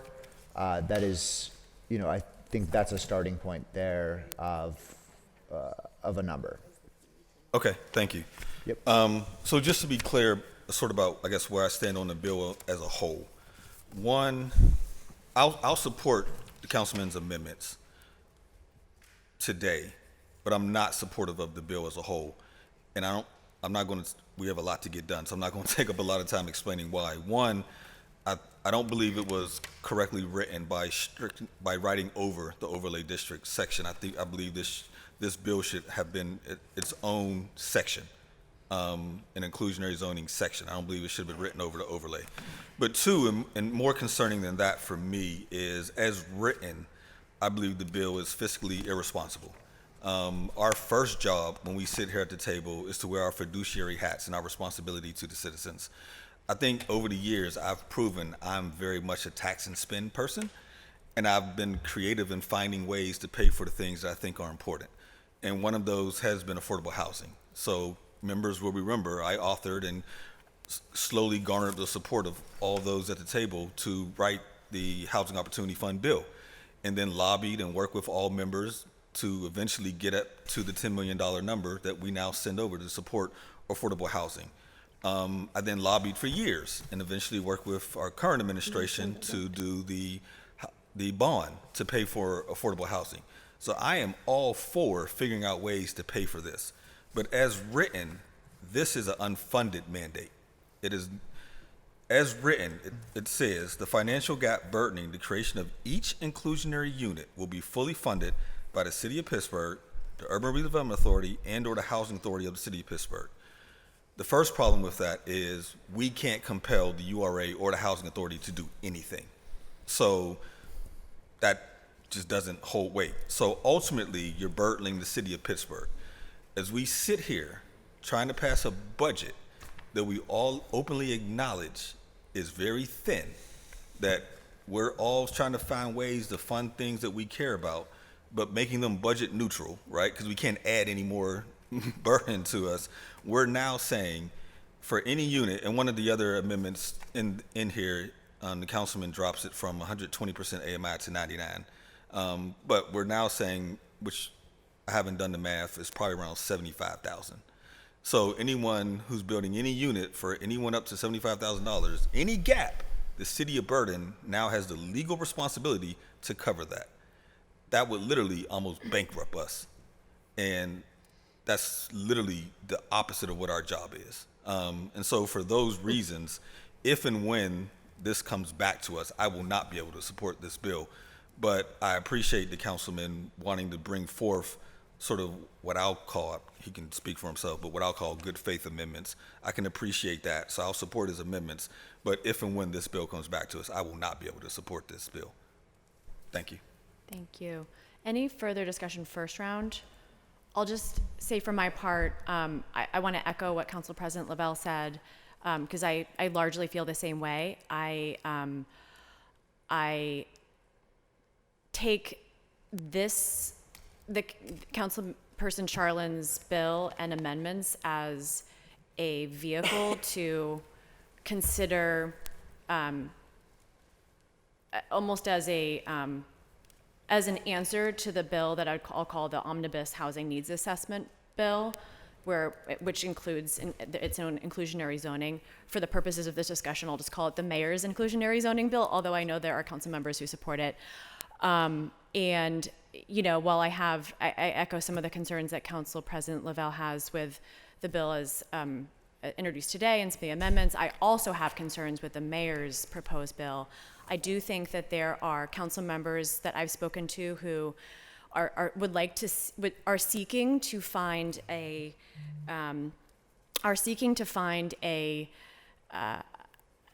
some common ground around some of the concerns, some of which have included, say, expanding inclusionary zoning fully citywide instead of, neighborhood by neighborhood.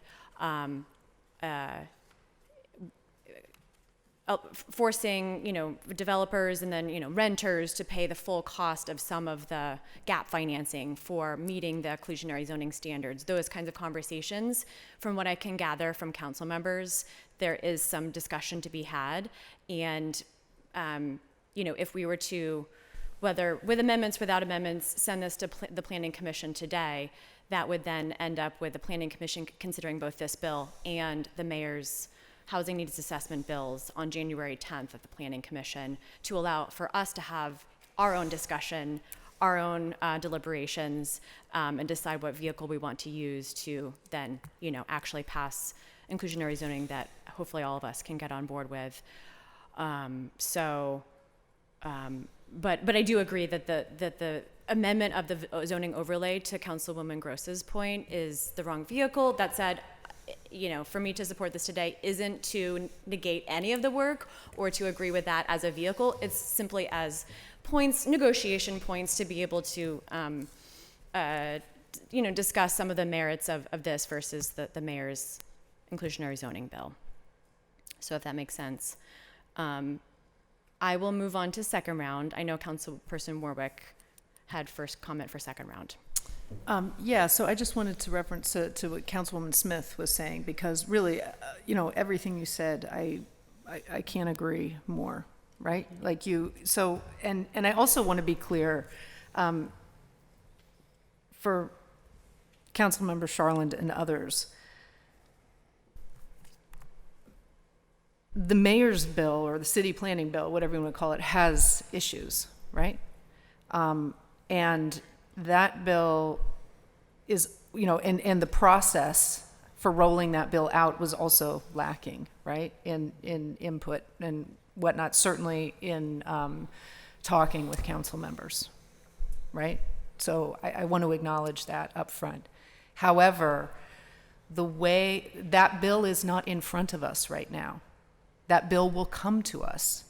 And when it comes to us is our chance as a body to get the inclusionary zoning bill that we need for this city, that takes into account the different neighborhoods, that takes into account the need to both build really any housing at all in a neighborhood, in neighborhoods like Councilwoman Smith's, and also to ensure that neighborhoods like Lawrenceville and others have room for all types of residents, not just playgrounds for the very rich. So that's how the process should work. And again, with the understanding that the city planning team did not go about introducing their bill in the best way that they could by any means. So what we should be doing is waiting for that bill to come to us and to negotiate that bill rather than quite literally sending a bill to city planning that we know they are going to, because it is just riddled with problems and inconsistencies. I mean, even here, these amendments that were done at the very last minute have typos in them. I mean, riddled with problems. Instead of wasting everybody's time, including public hearings, and to have people come down and fight this thing, this bill should be withdrawn, or if the councilman is not willing to withdraw it, this body should just vote it, not send it to planning. Let's not waste everybody's time on this one. Let's do our job when the other bill comes to us and get something done that is good for this city, that everyone, that let's work together, not just lob a bomb over the fence, which is what this is, just sort of intended to block and delay and whatever, and wasting everybody's time. So, thank you. Thank you. Councilwoman Cale Smith. Thank you. And I think we're all passionate, as Councilwoman Warwick is explaining here. We're all passionate because we all represent our districts. And my district is getting affected by stuff that people decided should happen citywide when we weren't even included in the conversations.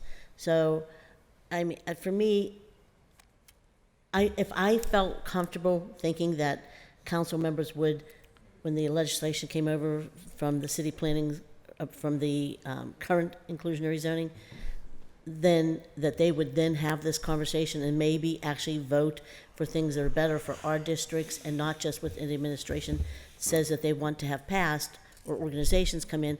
If I had that that level of comfort and confidence in not having an automatic 5 votes, then I would be willing to not vote today and to be supportive, because I actually think we absolutely need to have a conversation. But I don't have that comfort level, so that's why today I'm going to vote in support of Councilman Charlins. Thank you. Councilman Mosley. Thank you, Madam Chair. I think that the conversation that we're having today is indicative of the silos that have been operating, in discussion of inclusionary zoning over a considerable amount of time, at least since the time, that I've, been a part of this body. I know there's been tons of conversations, but I don't know how many conversations we've had where we've had all of the necessary stakeholders around the table to do the hard work that a lot of my colleagues were talking about doing. I think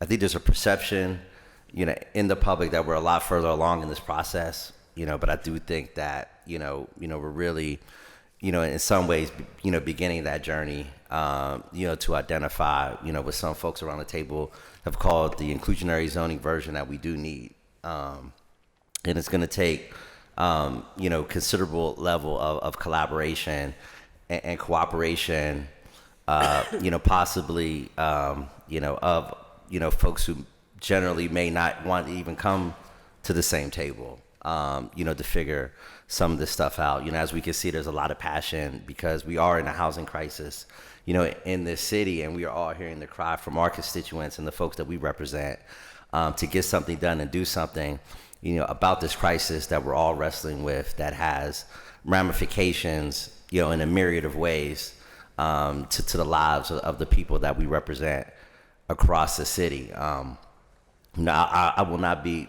supporting this legislative vehicle, though I do, applaud Councilman Charlin for his effort, and what I do hope, in the midst of the tension and the disagreement that's around this table, it does spark a next chapter in this journey where we begin to work and bring the various stakeholders and interests together to identify, how we do arrive at an inclusionary zoning bill, that we all can agree on. And I also echo, some of the criticism of the process of the other bill that will come before us as well. I do think there has been a lack of engagement across the board with folks from various perspectives coming to the table, whether they be developers, whether they be affordable housing advocates, whether they be the folks who have been displaced over the last decade and a half from the city, or the folks who fear they'll be displaced,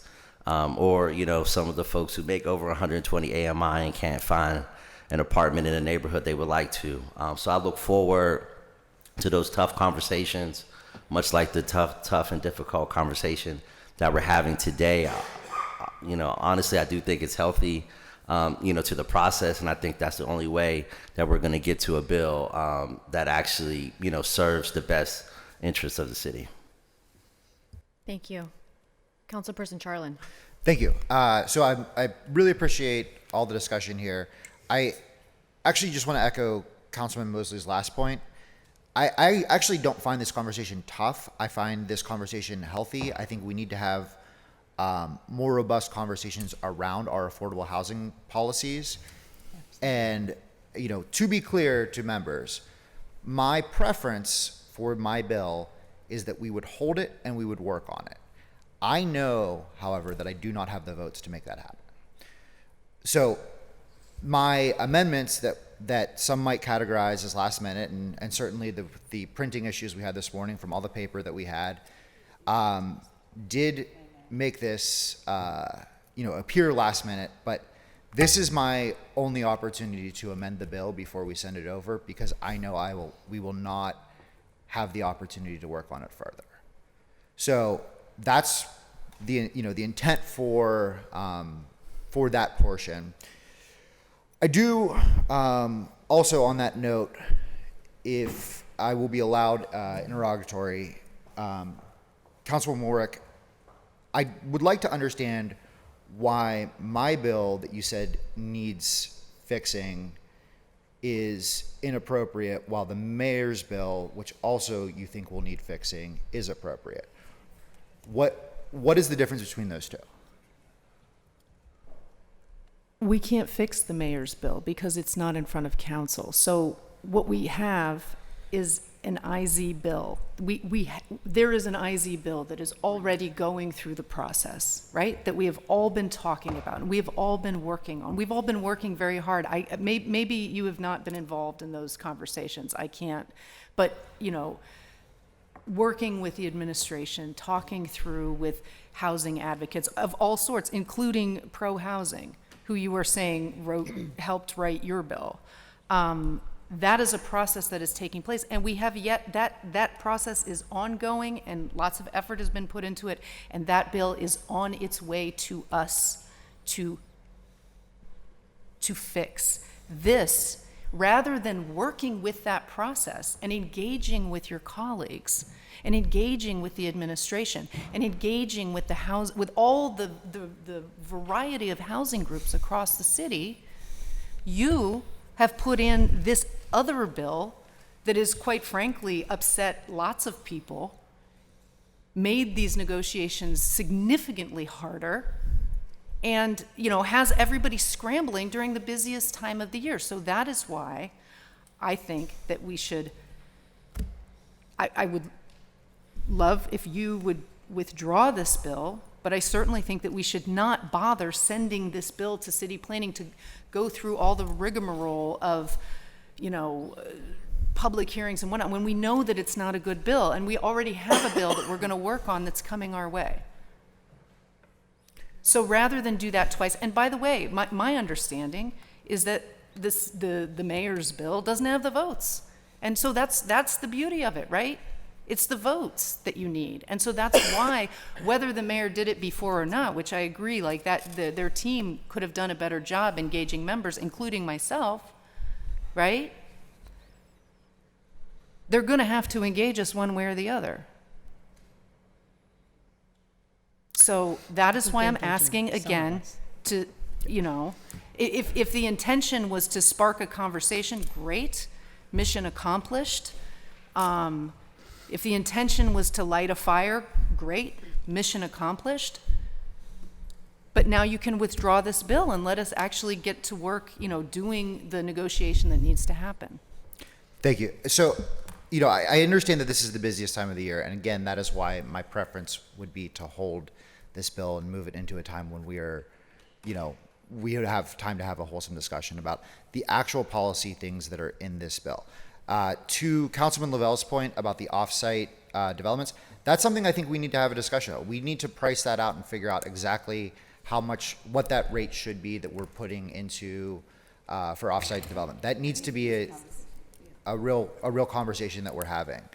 I do want to address another comment from the council president, though, because I think this is something that gets missed in this conversation a lot. You are correct that we would be funding a program that would cost the city a lot. We currently do not give subsidy to developers that are building, and a mandate on developers without subsidy is just a hope and a dream. We're not actually making projects work. Projects don't get built because we do not fund the units, and therefore the project doesn't pencil. So, I'm willing to have that discussion. I'm willing to work through these problems here. I'm willing to have a discussion with everyone. I just know that, I can count noses, and I do not have the votes for a hold on this bill. My strong preference is that we would work on this instead of working from the mayor's bill, which, as Councilwoman Warwick brings up, is a broken bill. They're going through the same process right now through the Planning Commission, knowing that we will not pass that, and yet you're saying that you don't want us to send this over to them so that they would also not pass my bill. So, I would rather start working on it now. I'd rather start that process instead of waiting for a broken bill to come our way. But that's not where the votes are. So, Thank you. Councilman Wilson. Thank you, Madam Chair. Well, I remember the last time Councilperson Warwick had this tone at the table. Just want to make sure everyone put a smile on their face, maybe. Oh, you didn't hear the joke? I just said, I remember the last, was it medical marijuana? I said I remember the last time Councilperson Warwick had the same tone at the table, which was, I believe it was, with the downtown LERTA conversation. Obviously this is quite different in a lot of ways, but, I was asked recently the question, who that I like working with most on council, and I think I said, council, I was like, I enjoy working with Councilperson Warwick, but we just fundamentally disagree on some stuff. So I appreciate the work that Councilperson Warwick puts into her comments, and the work that she really does to try and persuade members to understand the need of her district, but also the city from her perspective. And I've learned a lot through the process of the LERTA bill, the tax abatement bill for downtown, the Golden Triangle. And in that process, there's a lot of conversations that happen. There are conversations that have to happen with this bill, and so that reminds me of how we had literally some roundtables, whether or not people thought that was productive or not. But right now we're stuck in, just some ideology. Like, one of the things that's troublesome with politics is how we hear, you have friends and you hear from your friends about what the need is, and then there's data that's being given. And so I think there's a real productive conversation to kind of, understand where your supporters are and understand where those conversations are, but then also to really just have the robust conversation of what the actual, how for this, how these developments will actually get done. I can see that, my comments aren't really that important to members, maybe because there's a lot going on, but I feel like I just wanted to state my piece here on this bill because, it's helpful. It is helpful to have these conversations. We weren't talking to each other about this. I mean, the mayor isn't a bill yet. It's an application to the city planning. So this is a bill. This is clearly someone trying to do it. Whether we all disagree about what's here, we literally are starting to talk about this. And I think that is the most important thing. And I think there is going to be a lot of progress made at this table. But that's going to come in the future, obviously. Whether we, kill the bill now or let it go, it's just these conversations, whenever the mayor's, application of the city planning comes over, that's not going to be till February anyway. So these conversations have to continue. A lot of time between then and now. And I have to say, to bring up the LRTA again, because obviously I have a conflict. I have a conflict with, I think we all have a conflict with, the idea of a tax abatement program that's in the Golden Triangle that we all negotiated here and figured out and voted for and approved. Well, some obviously, some felt differently, but ultimately it was approved, and this would, this bill doesn't, but there is an application of city plan that would. I realized there were some things that happened yesterday at city planning that may speak to the Golden Triangle as well. But regardless, there have been different starting blocks. People have had different starting blocks, whether it's the administration or Councilman Charlin. There were different starting blocks here. And, my interest, and I want to go back to those conversations about the LRTA bill, my interest is going to be the financial stability of the city moving forward. I mean, did you see the amendments yesterday? Like there were 10 amendments to the bills that we, ultimately, when I got here on council back in 2020, it was like 60. Like 60 different amendments. There was a lot of money that we could see opportunity for our districts, and then that gave us the ability to go in to our districts and to improve parks, neighborhoods, and really those projects come into fruition now, especially my district and other districts. That's how long it takes to get things done. So what we can't figure out within the mayor's budget, within our amendments, we're going to see those effects 4 years from now about what is not being accomplished in our neighborhoods. So this is another scenario that could affect all of our neighborhoods. How? Yes, I understand it could affect it because people, won't get, let's say this never happens, then we don't have inclusionary zoning, and there isn't X number of units that are affordable. This is all theory right now. And what we're not talking about is how we pass a bill that won't slow down development in a time whenever we need tax revenue the most. And from my understanding, if you have people living here, property owners paying taxes, you have people living and working in, there's different taxes there's a whole economic effect of development. And I just want to make sure that we're continually talking about a path that will make this city successful so we can continue to provide the services that people who currently live, and the URA is sitting here, who literally, I sat through the presentation, and the whole presentation is literally directed at how we are supporting people in affordable housing and how they're trying to create more affordable housing for people on top of what currently is it. So they're helping current renters, future renters, all those individuals need services. So how do we not put that at risk with growth, by cutting growth out?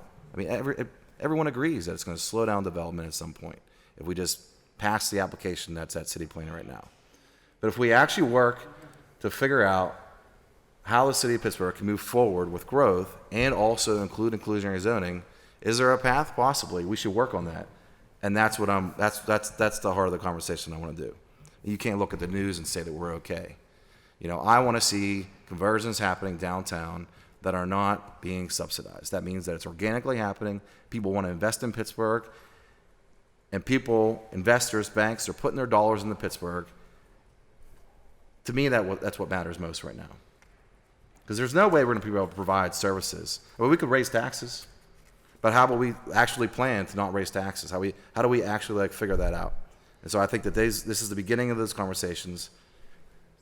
This amendment, I mean, this budget here is, should we all should have been waking up. There is a wake up call. It is, we can't we can't have the administration sit here and say that we rely on another form of government to do a property reassessment. It's not acceptable. Not acceptable. We have to have a path, our own path. And that's what I'm willing to work on. Thank you.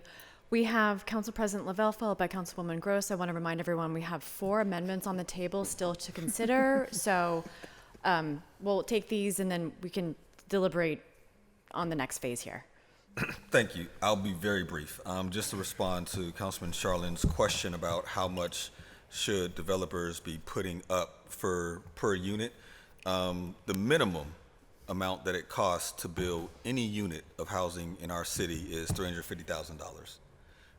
Depending on where you are, depending on land acquisition costs, other factors, it could go up to $500,000 for one apartment unit, for one unit. So clearly $50,000 is not sufficient. 2, the statement was made that we're simply not building the units and we're not subsidizing. That's also simply not true. Just in downtown, currently, there are 269 new units being created. Total development cost of $99 million, of which $12.4 million is subsidized. Currently moving to close in downtown, there are 754 new units, 282 of which will be affordable, a total development cost of $494 million, and being subsidized at the rate of approximately $17 million. It's also not true that developers can't build units and subsidize the affordability themselves, because there actually are projects being built in our city, more so in Councilwoman Strasburger's district, because they can charge higher rents so they can subsidize it, that are actually without any public subsidy being built and including affordable units in them. So both things are actually true. Thank you. Thank you. Councilwoman Gross. Thank you, Madam Chair. I also just wanted to respond a little bit to the claim that, and I think Councilman Lavelle just responded to it as well, that I don't want comments at the table to give the impression to the public that there's no housing being built in the city of Pittsburgh. I think we just heard several examples. I think, as we heard in public comment, there's 1,000 units ongoing in my district as well, right? And 114 of them will be included as affordable. And those are we could all get in my car right now and go look at the construction sites, right?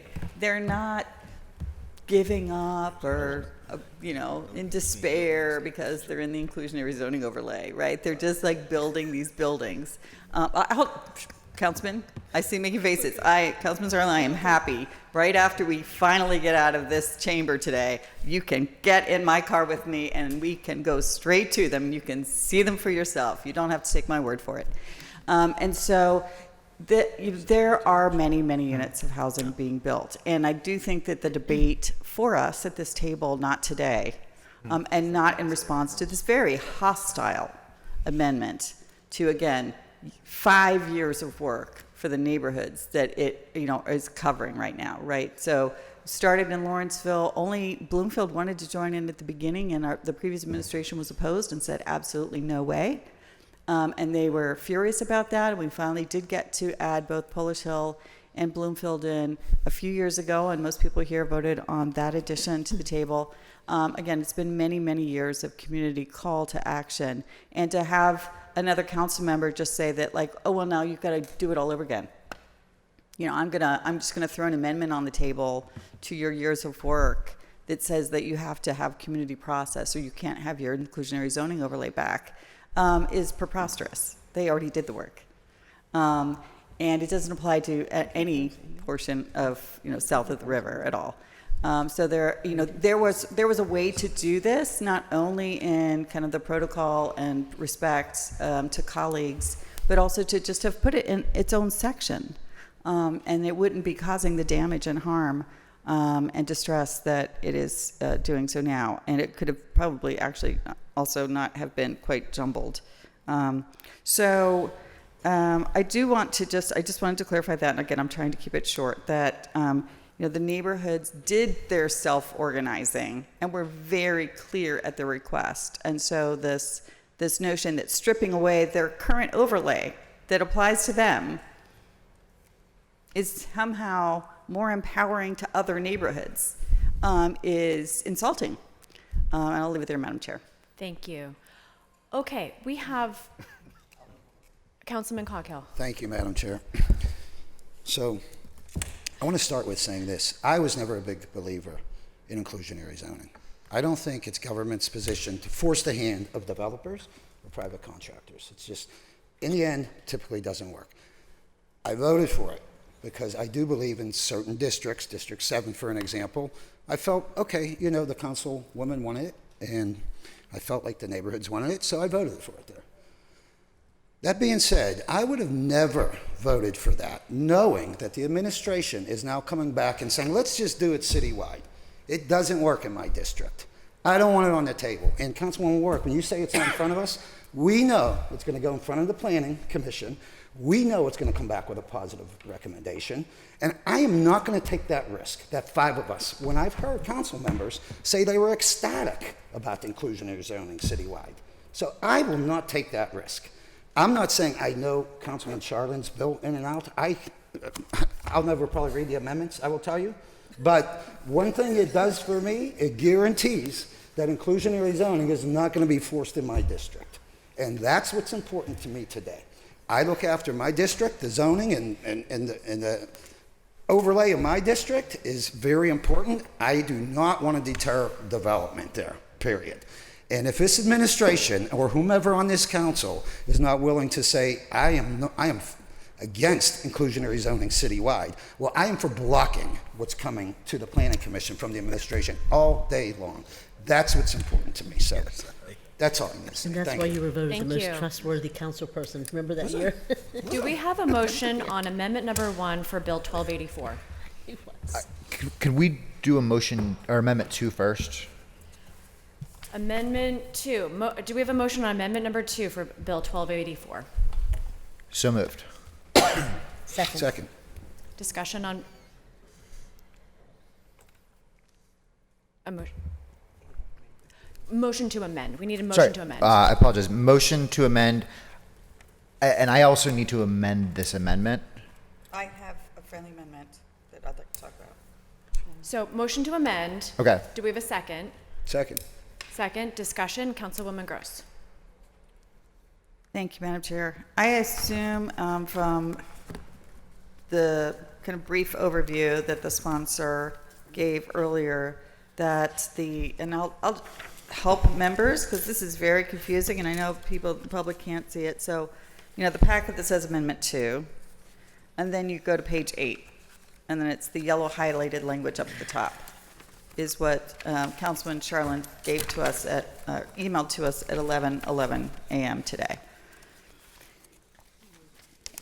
And it says, it's quite convoluted, and I believe that the sponsor's introduction said that the intent was to not revoke the current overlay for the neighborhoods that it applies to while this bill is in process. I respect the intent. I support that intent. However, I don't believe this language effectuates that intent. And so I would suggest a different approach. So it reads, the areas subject to the provisions of ordinance number 28 of 2019, effective July 25, 2019, as amended by ordinance number 15 of 2021, effective May 12th, 2021, as amended by ordinance number 17 of 2021, effective June 23rd, 2021, as amended by ordinance number 12 of 2022, as amended by ordinance number 1 of 2023, effective March 1, 2023. So already it's a little bit lost, but that's like adding in Bloomfield, adding in Polish Hill and Bloomfield, the confusing additions in of Oakland, with the exception of Central and South Oakland, shall continue to be governed under the former provisions of the above referenced ordinances. So there's a lot of circularity here, but I also think that, so it's saying like, well, Lawrence, are we trying to say Lawrenceville, Polish Hill, and Bloomfield can just continue to operate under the current overlay while we all debate and struggle with this? If I can call Sean Carter up to the table. You can't, because I have the table.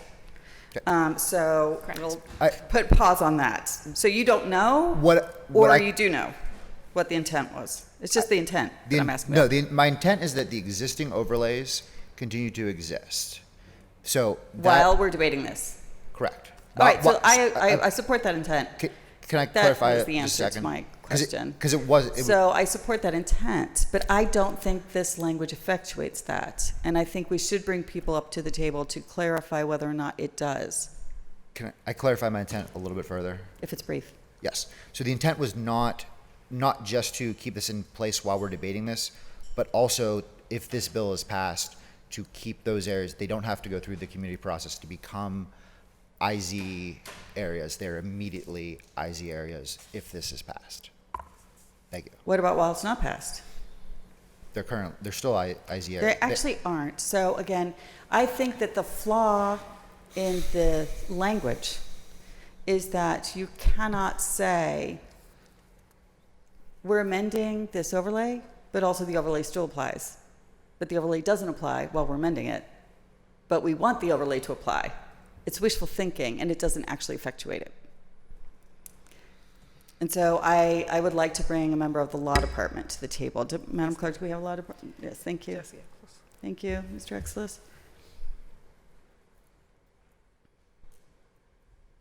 So again, the language says, the overlay that is now basically suspended, still applies, but you can't have both things at the same time. So, Mr. Exelis, can Point you of introduce order. yourself? I'll note that Mr. Exelis is our parliamentarian here for parliamentarian purposes. Oh, I'm sorry. I thought I was clear. Oh, I'm sorry. I apologize. Forget what I said. I did I'll request. retract that. Just introduce yourself first, and then we'll ask you. Good afternoon, Jesse Exelis, Deputy Solicitor. I'll just clarify, I'm not the attorney assigned on this, but I will try to work through all your questions. So, is there attorney assigned to it? So we do have, we have an attorney who handles zoning issues, and we also have an attorney who handles specifically zoning litigation issues. So I know, I don't think particularly Councilman Charlin's amendment or bill was presented to that attorney as far as to review, but there were some other issues that I think that came up that we are looking at right now. I'm sorry, I missed the name. Did you say a name? No, I did not. But okay. the attorney that generally works on our zoning stuff would be Ricardo Brown-Witt. So, can they come to the table? Yeah, unfortunately, at lunch, which is why I'm here. Okay. The timing was pretty bad. Okay. So, yeah. Okay. Do they know that when they're done with their lunch, we want them at the table? I can, as soon as I get them, we can talk about it. Yes. Okay, but they're not reachable right now. No, because literally, I went to lunch and I saw them on their way to lunch, and then I came back from my lunch. Nobody has their phone number. Yeah. Okay. Well, we'll move on. So, the intent of the amendment that you don't have in front of you. Can anyone hand a copy to the solicitor? Thank you. That we've only just seen too, and so I hate to put you on the spot, but we're all on the spot, and we're being asked to vote on it because there was just a motion to amend to put this language in place. Intends to say that while the pending legislation that Councilman Charlin introduced and wants to send to Planning Commission today, is pending, that it also doesn't, the pending legislation doesn't actually exist, and the current overlay that is in ordinance still applies. And I just don't think you can have it both ways. And so I respect the intent, and I would like to work out what the correct language would be. But I don't think that this does that. And certainly, I would prefer, once again, my request is that the sponsor motion to withdraw, and that there be 4 votes to support that. So that would make 5 votes to withdraw today. And so we could put aside this mess, and then we could continue to work on what we think are the strengths and weaknesses of the hypothetical proposal that isn't in front of us yet from the mayor's office.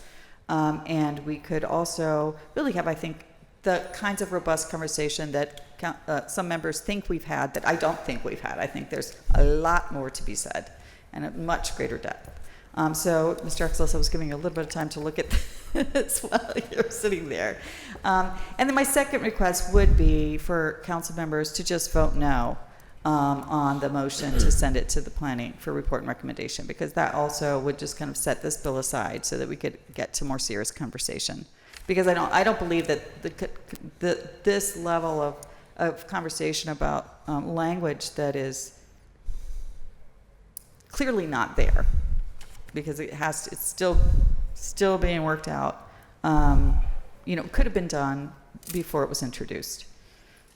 So, Mr. Exelis, since this does have pending legislation, it just seems to me, as the council president said, that this language could have been just introduced under a different section, and that would have accomplished keeping the current overlay section as a section of code and all of the work that people had done for 6, 7, 8, some say 10 years when they started the community conversations to finally pass it in 2019 could be accomplished. So sorry, which specific? I'm sorry, that only the yellow part? highlighted Okay. is in this Okay. amendment. The rest of the overlay amendment is the rest of the yellow pages that was introduced as a new paper 8 days ago. And the yellow part is what was put in front of us an hour ago, 2 hours ago. And so the highlighted yellow part, I'm saying, does not actually protect Lawrenceville, Polish Hill, Bloomfield, and Oakland that are currently under the overlay. It is the intent of this yellow packet to protect them now and in the future, should the remote possibility of this amendment pass. But I don't think it does that. So as I'm reading it, it looks to say that except for Central and South Oakland, everywhere else would be governed under the former provisions. You can't have, there's no multiverse. We can't have the former provisions and the future provisions operating in the same city at the same time. So this bill should not have been introduced as an amendment to the current overlay if it wished to protect the current overlay or the process by which the neighborhoods chose to go through it. So I would suggest that we not vote on Section 2, that we could step aside and try on Amendment number 2, this as the councilman motioned to vote on it first. And we're still talking just about this packet is the superseding motion on the table right now. Is that we shouldn't do that. You could withdraw your motion to amend Amendment 2. And then we could try to figure out what language actually would succeed in your intent, because I do respect that you do not want the IZ that people work so hard for to be suspended while this is pending legislation, certainly, and that you're trying to exempt them from future, Groundhog Day, where they have to do all the same work all over again to get back the policy that they already fought for from 2015 to 2019. And so that's a good intent, but I don't think this does that. So, Madam Chair, I would. Just a second, Councilman. Is that this? I'll let the councilman respond, thank you. Are you finished with your Yes. I'll round finish one for now. questions? Okay, thank you. Councilperson Charlotte. Okay, sorry. Can I call Sean Carter to the table? Floor is yours. Okay, Mr. Carter. I believe we're going to talk about the, what is it, 9.22 or 922.02. I know that. Good afternoon, Sean Carter, Legislative Projects Manager for City Council. I think there were some valid questions raised, and I think they deserve answers. And the first one, I think, is the pending ordinance. I think it's 922.02.I. Whether or not when a pending ordinance hits the table, either Mr. the Carter, planning commission. just speak into the microphone. I'm sorry. Yep. Whether when a pending zoning ordinance hits the table, either at planning commission or at city council, it requires that the planning department not take any action on an application that would be contrary to the proposed amendment if passed. However, in this unique instance, there's currently a bill at the planning commission and one at city council. Doesn't say it applies to planning And- commission. So It doesn't say it applies to planning commission.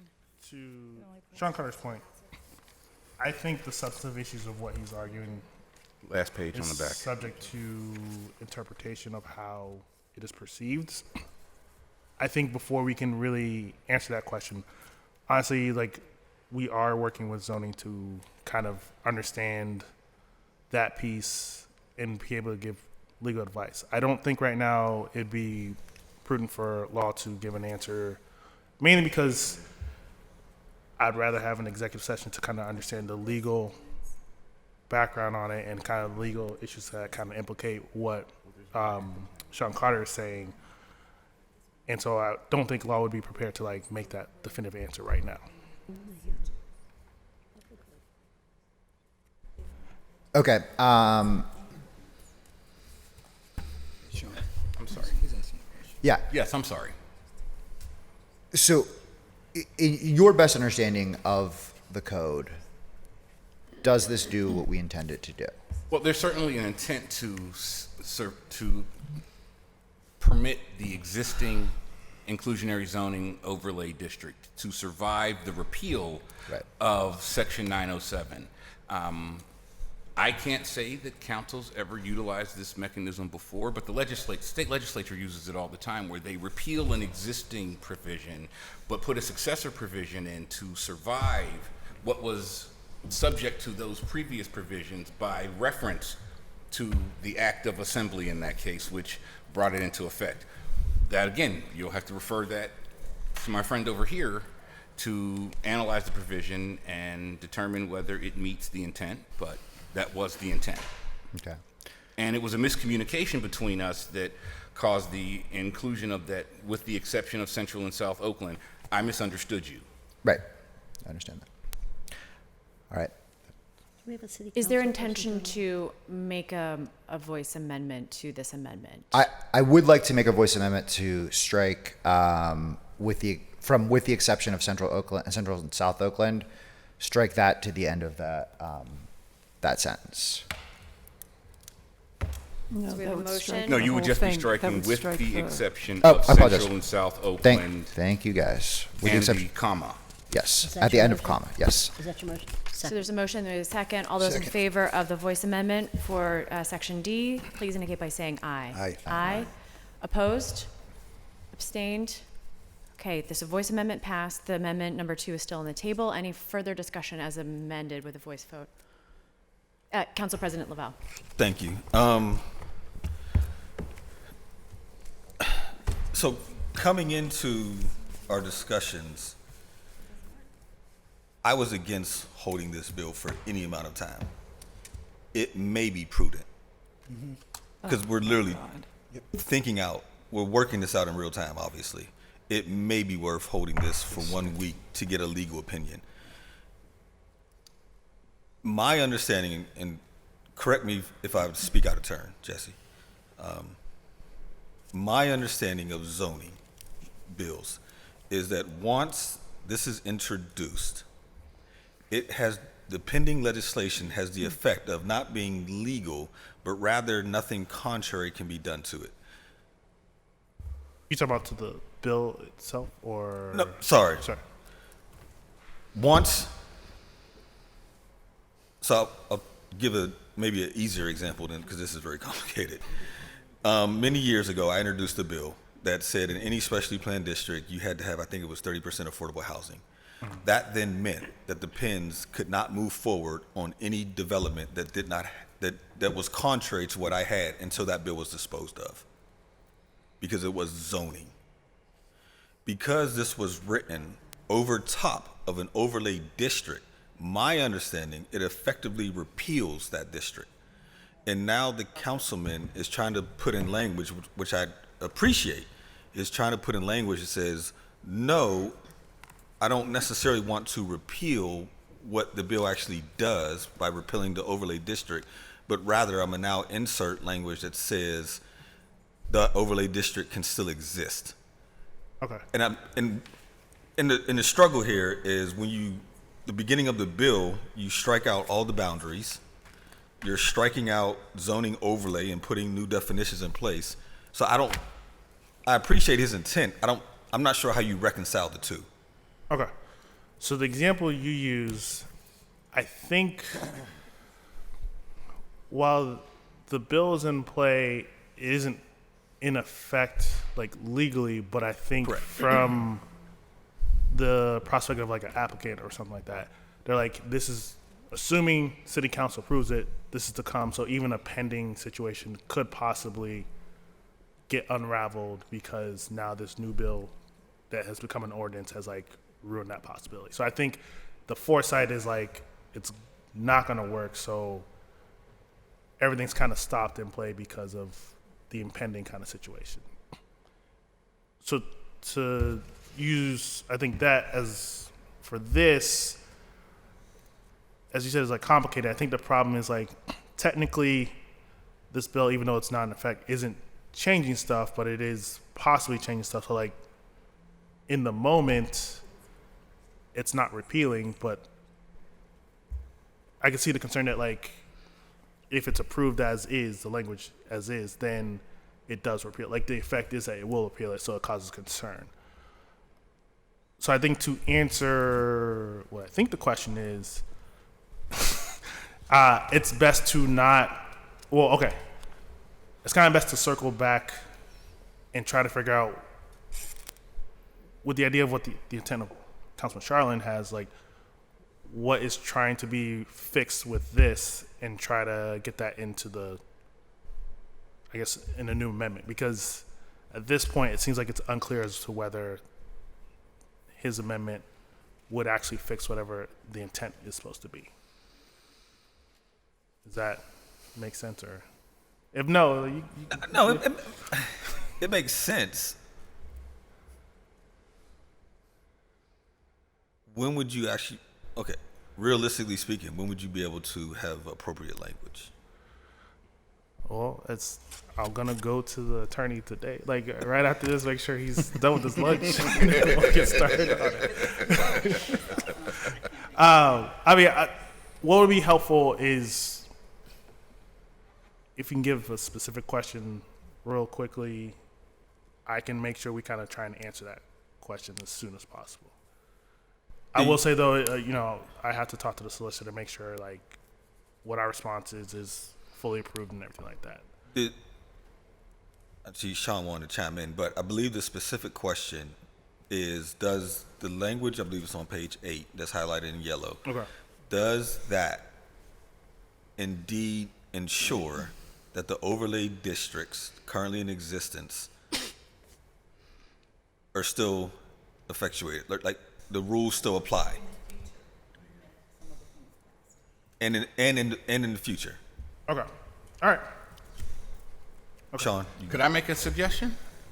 I think if council made a motion to get a legal opinion from the solicitor, and that would give you an opportunity to collect all the questions from the members that they have at this point, and so you could get one sort of thorough opinion answering those questions. I just think, because it's going to take some time to sort of unpack these various questions. Agreed.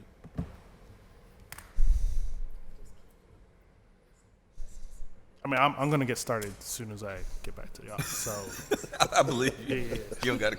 I believe you. Okay, so motion to. I'm thinking what I want to ask. So a motion to receive a legal opinion from the solicitor on, first and foremost, given the way this bill was introduced, does it effectively repeal the overlay districts? Okay. So that's question one. Question two would be the amended language that is being provided today. Does that protect the overlay districts now and into the future? Okay. And sorry, so I'm assuming to the second question, that is Yes. striking out with the exception to Central and South Oakland. That would be my intent. Yes. Okay, cool. I need a second on Motion, that. we need a second. Second. Okay. All those in favor? Aye. Aye. Aye. Opposed? One opposed? Okay, so motion carries. And just This to is for clarify, This is for Amendment 2? yes. Okay. That was a legal opinion on the bill as a whole, and then also the amendment 2. And I will need that by Monday night. Okay. Because it will probably, well, no. Because, The schedule next week. I just can't believe. well, no, not by Monday night. Having to I'm work sorry. on this too. I'm guessing so. Well, as soon as possible. Okay. I'll leave it at Understood. that. Yep. Is this available? I just want to clarify, Council Well, we'll send President. you the Did you amended make a version motion now to that it's hold the been entire bill? No, Okay. I did Oh, not. okay, this That was a amendment motion passed, to so it's hold not Amendment part 2 of the bill as amended. until the time that we have a legal We'll send that. If you opinion. can send it as soon as possible. We'll have I didn't. It wasn't a motion to hold It it. was It not was a just a motion motion to receive a legal Receive it, opinion okay. on it. Copy of the bill is amended. I was suggesting it may be worthwhile. I did suggest it may be worthwhile holding so that we can get the legal Thank opinion you. back, so that we know what we're doing. Council President Cale Smith. I'm sorry, No. Council President Emeritus. Councilwoman Cale Smith. Teresa. Thank you. I'm just curious, who is giving us the opinion? You never mentioned the solicitor. Ricardo, So somebody. it'll be a combination of myself and Ricardo Brownweight, and then approval by Chris Kubiak. So, And one of you know the zoning law? so he's Or land very use? familiar with the zoning. He's very familiar with the zoning laws. Okay. I think overall, council needs to get an independent opinion, because there's a lot of, uncertainty. I think we need to get an independent legal opinion, if about all the zoning that's coming forward, both bills, the one pending to coming over here and the one that's currently in front of us. I think we should get some kind of, Understood. So just to clarify, I don't it mind is- hearing yours. I'd No, like I to hear know. both. But just to clarify, it is I who's not 100% familiar with the zoning law. So like, But I you're am not the familiar one with to so be able- much, so we appreciate you. Yeah, no. It's just more like I need to talk with that solicitor so then I can get his brain on it, and then he works through the opinion, and then obviously through our procedure, Yeah. Solicitor Kubiak has to get the Okay. final. I think I'll get an independent, whether council does it as a body or not. We have the funds. Yeah, I'm gonna make a motion to get also an independent. It doesn't have to hold any bill, just, I'll do it down the road. I don't need to do it now. What is the motion, Council? No. Oh, okay, thank you. I'm gonna do it myself. Further discussion, or do we have a motion on, so do we have any further discussion, round 1, round 2, Councilwoman Gross? Thank you again. Just briefly, Madam Chair, I appreciate Mr. Exelis and Mr. Carter coming to the table and Councilman Lovell's support in trying to figure out how we fulfill the intent of the sponsor for Amendment 2, because I think it's very important. And it could, again, have been accomplished simply by talking to colleagues before introducing the bill as a new paper last week. And I also don't think that this new, the amendment as a new paper that Councilman Charlin introduced last Tuesday merits this much time and attention from this body, because there are so many internal contradictions and fatal flaws in the language itself. So we've identified one. that is in this amendment, but there are so many that it really needs a rewrite, even to have the kinds of fulsome discussion that I do believe earnestly that you want.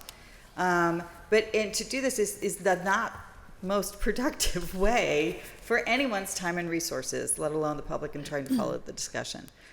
So I again call on the sponsor to motion to withdraw this bill, and or for council members to just vote to not send it to the Planning Commission today. Because that way we can take the time and we don't have to spend on the very, very many errors throughout it, and to take them one by one. And that's just silly. Appreciate it, Madam Chair. Thank you. Councilperson Charland, is there a motion that you would like to offer? So, I'm struggling a little bit because I think that we need to wait for a legal opinion, but I don't think that it's the will of the body to hold this for a week. So I don't know how to reconcile those two. You can motion to, I see a couple of different options. You can motion to hold for 1 week, and we can have discussion about that. You can motion to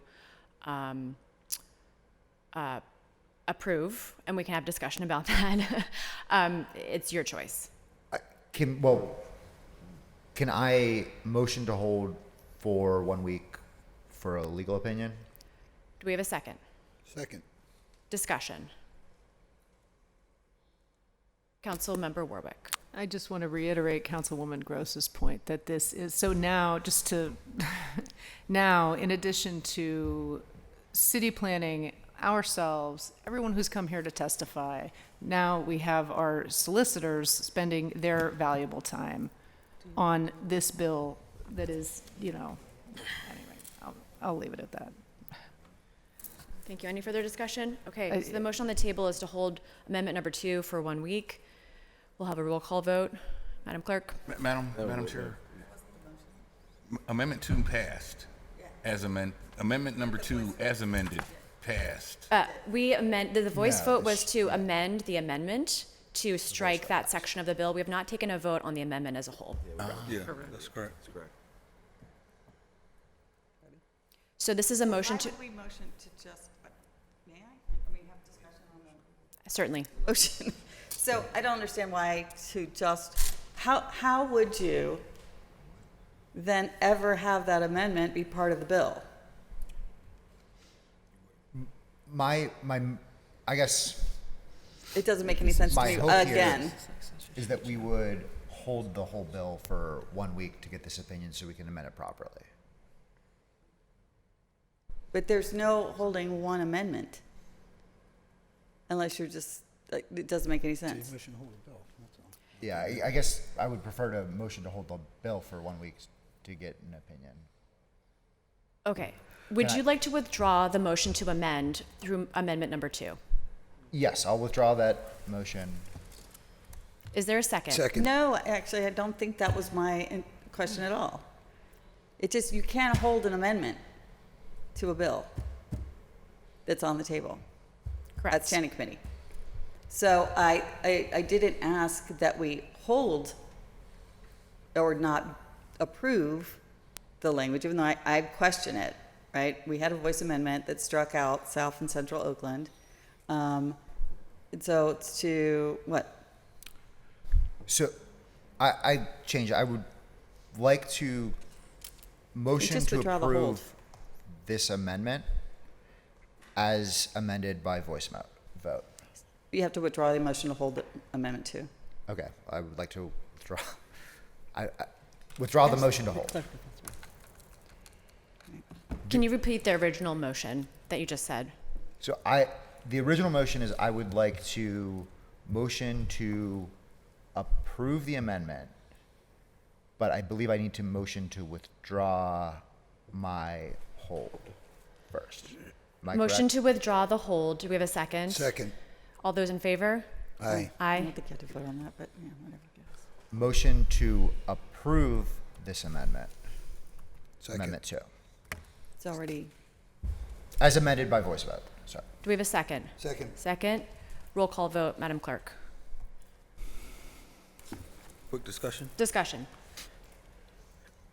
I apologize because I probably should not have asked for the legal opinion, because the reality is, again, I was thinking out loud. The reality is, if you don't have a legal opinion for us right now, we don't really know what this does. Right. Right? That's the We shouldn't be unfortunate voting reality. on it, right. So it'd still be just good for us to be educated, and so I'll still appreciate the legal opinion whenever it comes. But without knowing it right now, we actually don't know the ramifications of this amendment if it does what it's intended to do. So. Thank you. Any further discussion on the motion to approve amendment number 2? Seeing none, roll call vote, Madam Clerk. Mr. Sharlin? Aye. Mr. Coghill? Aye. Ms. Gross? Abstain. Mr. Lavelle? Abstain. Mr. Mosley? Abstain. Mrs. Cal Smith? Aye. Ms. Warwick? Abstain. Mr. Wilson? What's the count? Ayes 3, 4 abstention. Ayes 3, 4 abstention. That's a vote in favor. And this is to what's the? This is to approve amendment number 2. Oh, But we don't know what it is, so. aye. It's time. Ms. Strasburger, Chair. Aye. Ayes 5, 4 abstention. Amendment number 2 passes. That moves us on to amendment number 1. And I'll defer to the council, to the bill sponsor. So this amendment changes the definition of workforce housing, which was 80 to 120 to 80 to 99. Therefore, keeping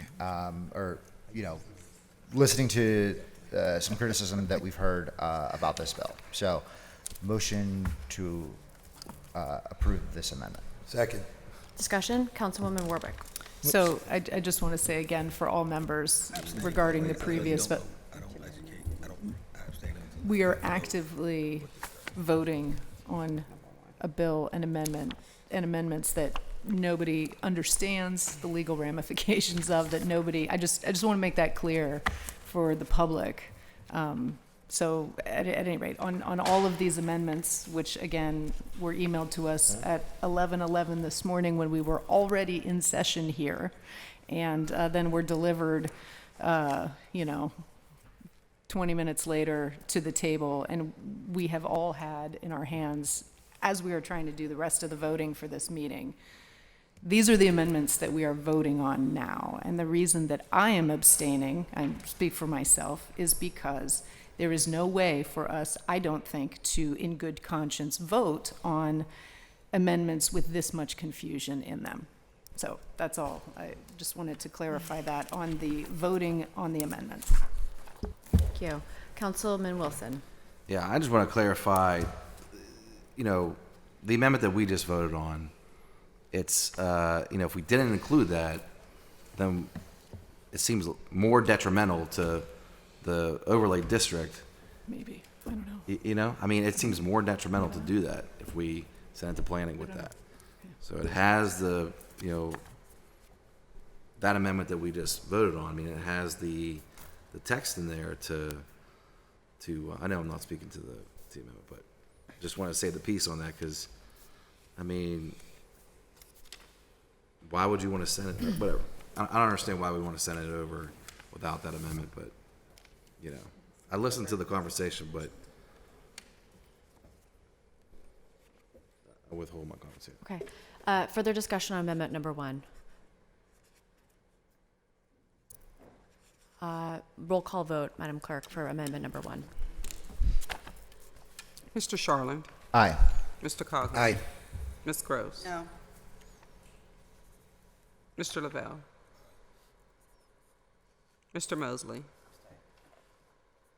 Ms. Cal Smith? Aye. Ms. Warwick? No. Mr. Wilson? Aye. Ms. Strasburger, Chair. Aye. Ayes 6, noes 2, 1 abstention. Ayes have it. Amendment passes. Amendment number 3. I'm sorry.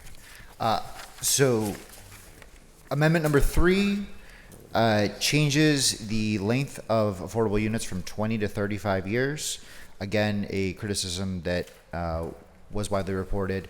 There's rationale to do 20 years, but I'm negotiating with public sentiment, so happy to make this change here, and that is the third amendment. So motion to approve. Second. Discussion. Seeing none, we'll take another roll call vote, Madam Clerk, please, on amendment number 3. Mr. Sharland? Aye. Mr. Coghill? Aye. Ms. Gross? No. Mr. Lavelle? Aye. Mr. Mosley? Aye. Mrs. Kell-Smith? Aye. Ms. Warwick? I'm not even finding the yellow highlighted part in here.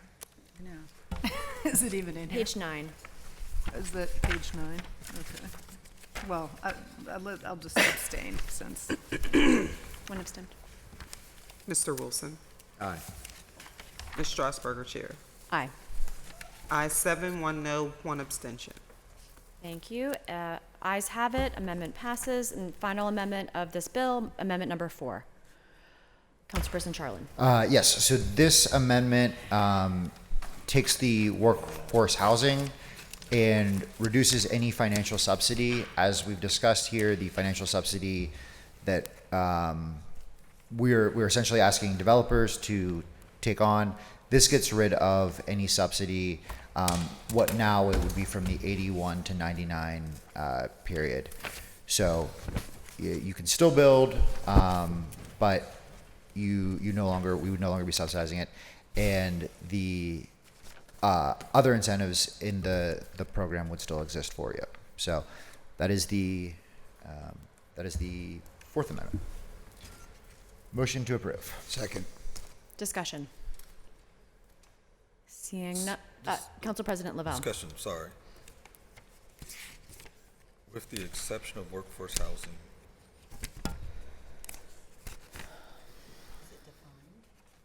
Does he notify financial impact? Oh, okay.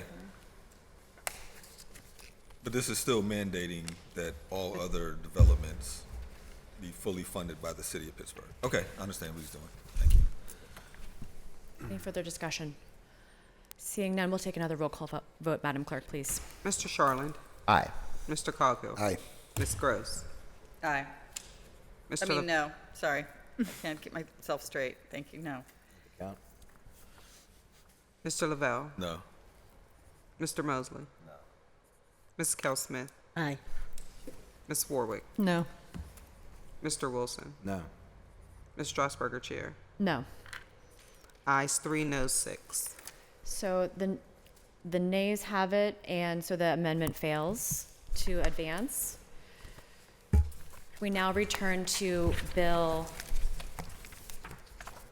1284 as amended.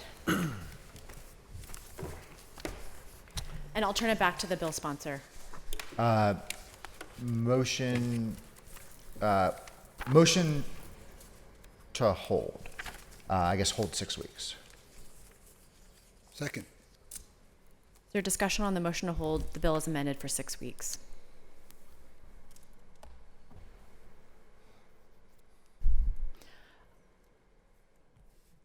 I will just chime in and say, I think I was sensing there might be an appetite to hold the bill for 1 week.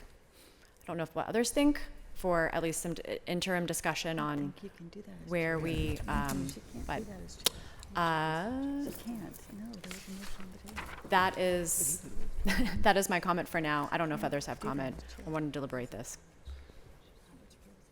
I would just say, I think you should meet in between. 1 week, I think, is not enough time. 6 weeks might be long for others. I'd recommend 3. So we have a motion on the table to hold for 6 weeks. Madam Chair, we'll do a roll call vote. Can you rescind? No, wait, Just sorry, can I you have a, Sorry. I'm sorry. So just to be clear, we have a bill on the table that, as we know, is calling into question inclusionary zoning right now, projects that are happening right now, including a project in Oakland right now. The one that I mentioned before at what was it, McKee Place, at any rate.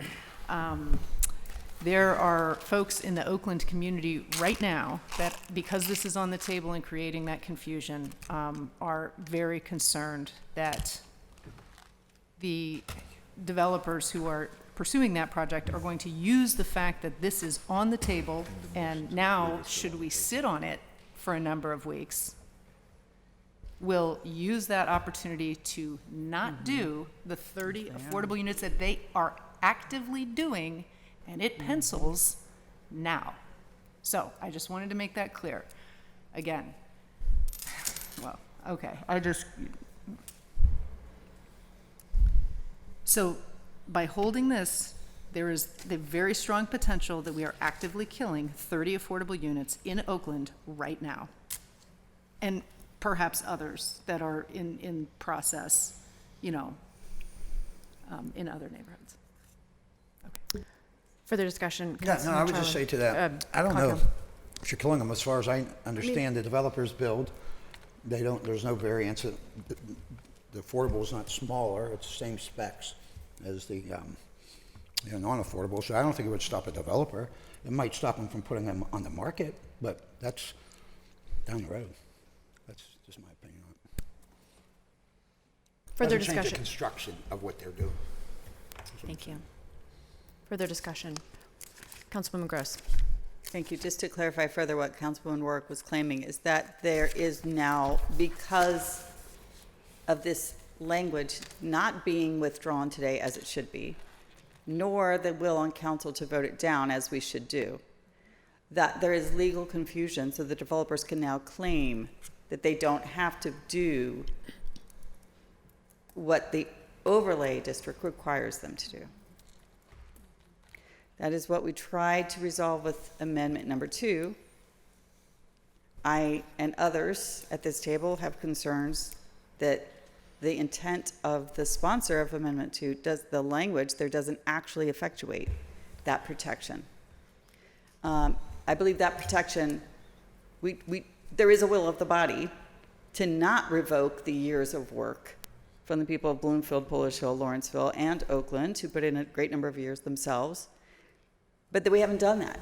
And by continuing either to hold this bill or to send it to Planning Commission, we have undone the work of our residents over many years, and that needs to be resolved. And I think it can be resolved very easily by the sponsor motioning to withdraw or this body voting negatively today, which stops it from going to Planning Commission. Since the motion is to hold, we should absolutely not do that. Thank you, Madam Chair. Thank you. Any further discussion on the 6-week hold? Councilperson Charlin. So I would say that I have been persuaded by Councilwoman Warwick and Councilwoman Gross on this. I would like to withdraw the motion to hold for 6 weeks, and which I think we need to go through, and then I would like to change that to a 1-week hold, so we can get an opinion from law. So we have first a motion to withdraw the motion to hold for 6 weeks. We have a second. Second. Second. All those in favor? Aye. Aye. Withdraw. To withdraw the 6-week hold. Aye. No. 2 noes? Ayes have it. Okay, so Councilperson Charlin. Motion to hold 1 week for a legal opinion. Second. But that was the motion. Motion to hold for 1 week is on the table. We will take, unless there's discussion? Discussion. Discussion. Here's the reality. If members in 1 week are not willing to vote against this bill, holding it 1 week, holding it 2 weeks, holding it 3 weeks, holding it 4 is irrelevant.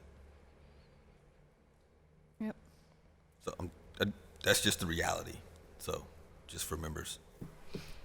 Councilman Wilson. We have people vote against an amendment that, or abstain from an amendment that would, protect the inclusionary zoning overlays right now. And so I'm just confused on why we wouldn't just, and the reason I'm hearing is because we don't actually know if that's going to help. And so why would we want to, I would think we want to protect what we have now. So why would we send it to planning without holding it to make sure that that's right? That's you want to have an Just interrogatory? don't I'd love to have an send it. interrogatory about this. I just would repeat my comments that I just made when I had the floor, which is that I don't believe that I do believe it's the intent of everybody at the table that we not withdraw the current overlay for Lawrenceville, Polish Hill, Bloomfield, and Oakland. But I do believe that that is what we're doing by either holding for 1 week or holding for 6 weeks or sending to Planning Commission. I do not believe that amendment number 2, although it was the sponsor's intent, effectuated that the current application of the current overlay, right? I don't believe that protection is there. I do believe the only way to do that is for the sponsor to motion to withdraw 1284. Not the amendments, not withdraw the 6-week hold. The sponsor should withdraw Bill 1284, and we would support that. And then we can have a more productive conversation. In lieu of the sponsor's motion to withdraw 1284, I am calling on the members here to vote no on any holds and to vote no on sending to the Planning Commission for report and recommendation. There are far too many fatal flaws here. Fatal flaws that we don't know. Right. There are fatal flaws that we don't know. I mean, I'm not the one that proposed the question about, yeah, I can. Oh, man. This opinion comes back and it says that it's going to ruin the overlay district no matter what way that the bill just started out wrong. The only way that it ruins, if we can't actually amend the bill, if it comes back and the legal opinion says there's actually no way to amend the bill because the way, the actual, let's see, the actual chapter that it was written, that it seeks to change is, the whole thing's flawed, then obviously we'd have to vote it down. Because I think we would need to protect the current districts. So I'm interested in a hold because I think that, I'm interested to send this to planning, but we can't have something that is going to disrupt what communities have worked towards. So I don't know if someone could convince me otherwise.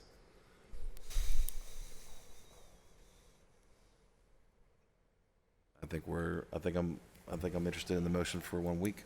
Thank you. Is there any, so we have Councilwoman Warwick. So at the risk of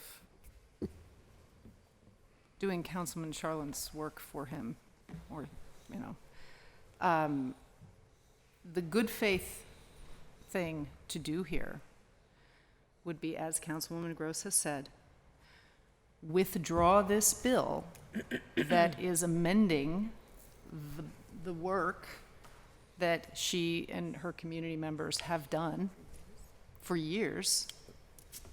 Withdraw this bill and then do a separate section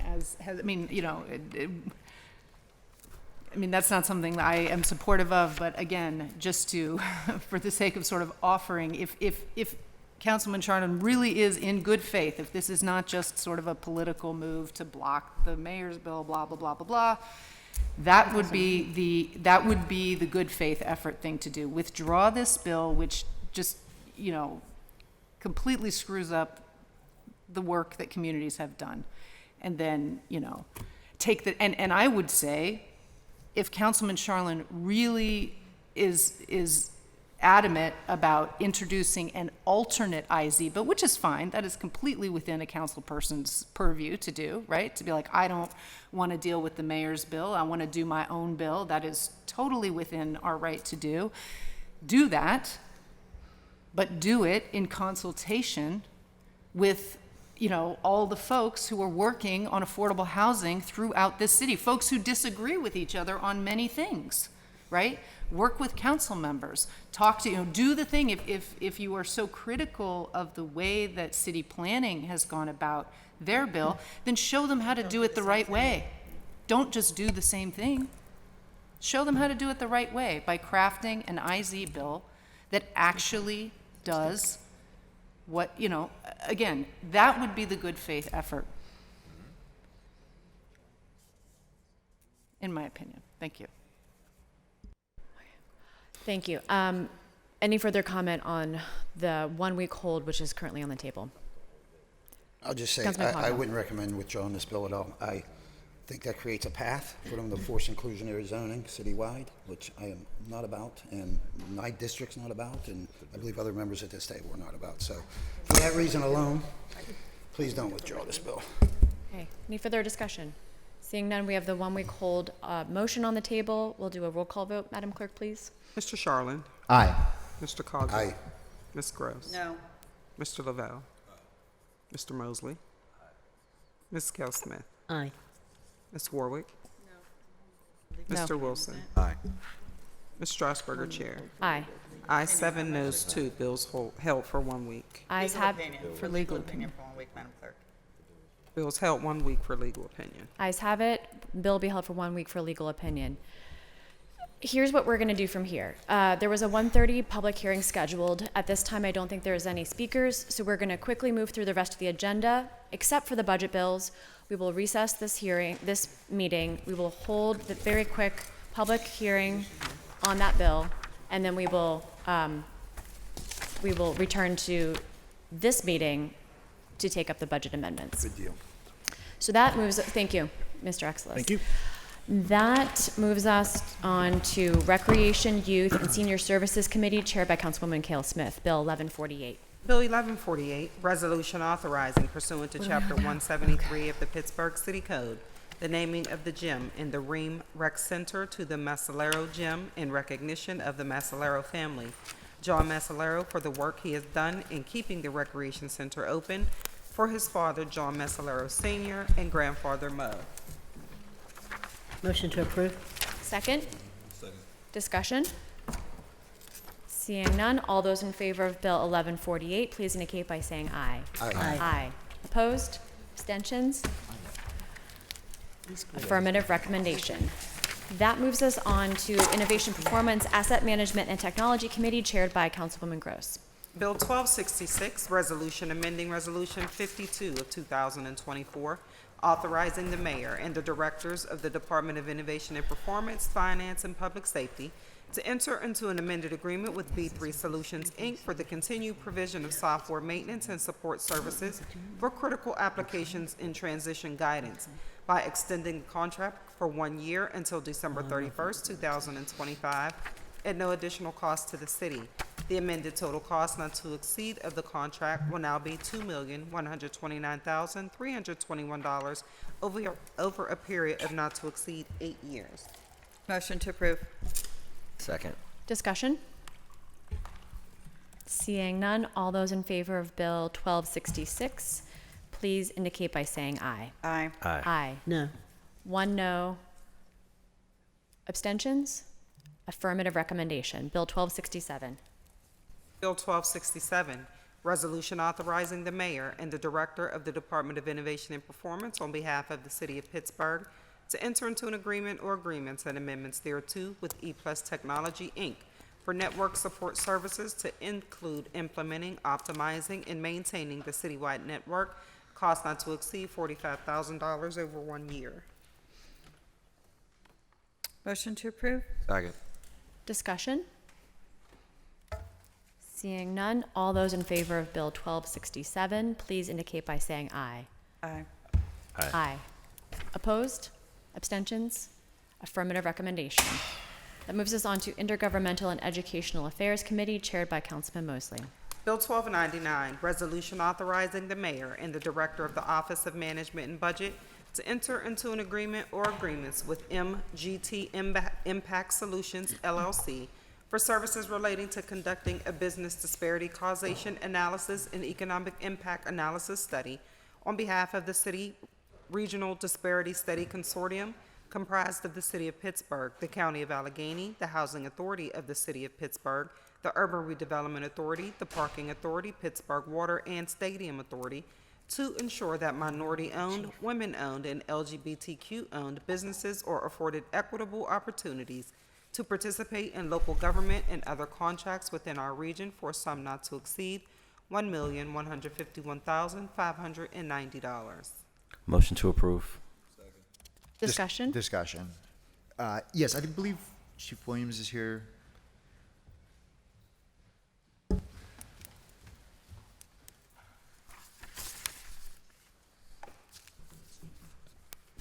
So, oh, I guess you Felicity Sorry. Williams, Deputy Chief of Staff. Go ahead. Yes. This was brought to my attention. The number or the dollar amount that the bid came back is different from the dollar amount that's being requested. Can you explain why? Sure. Absolutely. So in our RFP process, we are not held to lowest responsive responsible bidder standards.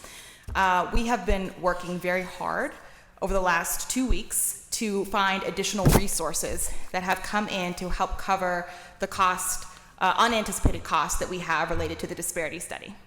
In order for us to ensure that we protect those resources, we are encumbering those funds that we know are necessary to complete this study and ensure, as good project management, that we have the resources available should we need them. What you all do is authorize us to enter up to an amount, which is something you all regularly do, both with law contracts, DOMI contracts. It's a regular practice that happens all the time. We have then the ability to contract up to that amount, but we will work to negotiate below that amount. So what it does is it creates some flexibility for us to ensure that we are able to execute this project, manage it well, and have the resources available to do so without having to go back out to try to secure additional resources again. So since we have all of the funding available, we just want to authorize to that amount, and then we will negotiate below that to reach agreement. Okay. Thank you. I appreciate that explanation. Sure. That I feel much more comfortable with that now. So. Thank you. Further discussion on Bill 1299? Seeing none, all those in favor of Bill 1299, please indicate by saying aye. Aye. Opposed? Abstentions? Affirmative recommendation. Thank you. Thank you. Deferred papers, Bill 1232. Bill 1232, resolution authorizing the approval of the 2025 Housing Opportunity Fund Annual Allocation Plan for all council districts. Motion to approve. Discussion? Seeing none, all those in favor of Bill 1232, please indicate by saying aye. Aye. Opposed? Abstentions? Affirmative recommendation. I would now like a motion to recess our standing committee's meeting and so that we can move immediately into a cablecast public hearing on PWSA conditional use. Second. All those in favor of a recess of today's standing committee's meeting, please indicate by saying aye. Aye. Meeting is recessed. At the request of our Cable Bureau, we will not actually take a recess. We will move right into the Cablecast public hearing.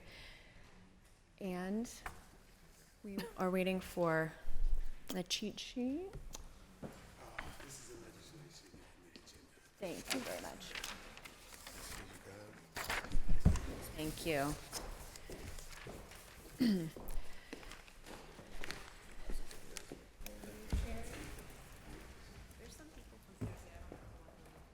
Presentation, I told them it was up to your discretion. Okay, thank you.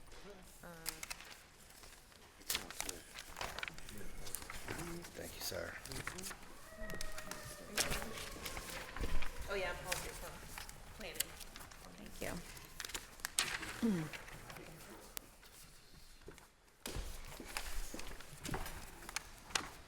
So, good afternoon and welcome to Pittsburgh City Council's Cablecast public hearing for Wednesday, December 11th, 2024, relative to Bill 2024-1042. Will the clerk please read the title of the bills? Bill 1042, resolution approving a conditional use application under the Pittsburgh Code Title 9 Zoning, Article 5, Chapter 911, Section 91104A72 to Pittsburgh Water and Sewer Authority property owner for a utility general use to construct a new pump station at 7853 Lockway East, parcel 122L50, zoned RIV IMU, Riverfront Industrial Mixed Use 11 and 12th Ward, Council District 7 and 9. Thank you. And we're joined by Council Members Gross, Warwick, and Charland. And our first order of business will be an introduction by the Department of City Planning. Thank you. Paul Kinsella, Principal Planner with the Department of City Planning. This is a conditional use application, DCP ZDR 24-01437, which is filed by Brown and Caldwell on behalf of Pittsburgh Water and Sewer Authority, who are the property owners, for the construction of a new pump station and demolition of an existing garage building to replace the existing pump station there. This is located on parcel 122L50, located at 7853 Lockway East. Per section 911.02, utility general, which is the classification for this use, is a conditional use in the Riverfront Industrial Mixed Use Zoning District, which is to be reviewed by the Planning Commission and City Council as conditional use in accordance with the conditional use standards and procedures of section 922.06 and the standards outlined, the use standards outlined in 911.04.A.72. The subject site is located in the floodplain overlay in an identified FEMA floodplain. The proposed scope of work is located outside of the boundaries of that identified floodplain. The applicant has submitted a floodplain permit for the proposed development. Per section 905.04.G.1, the zoning administrator may approve an alternative design compliance for the Riverfront District. That was granted on August 27th, 2024. This property is located both in technically the Highland Park and Lincoln, Leamington, Belmar neighborhoods. There are registered community organizations in both neighborhoods. Those organizations held a joint development activities meeting on May 29th, 2024, and the meeting notes from that meeting were submitted along with this report. There was no public art and civic design review, as this project ended up being reviewed by the Planning Commission. The applicant has received approval of the stormwater management plan. There was a parking demand analysis that was provided by the applicant and approved by the zoning administrator. This project was also reviewed by the Department of Mobility and Infrastructure for impacts on the right-of-way. DOMI gave that approval on October 7th, 2024. This was reviewed by the Planning Commission, and the Commission made a positive recommendation to City Council on October 1st, 2024.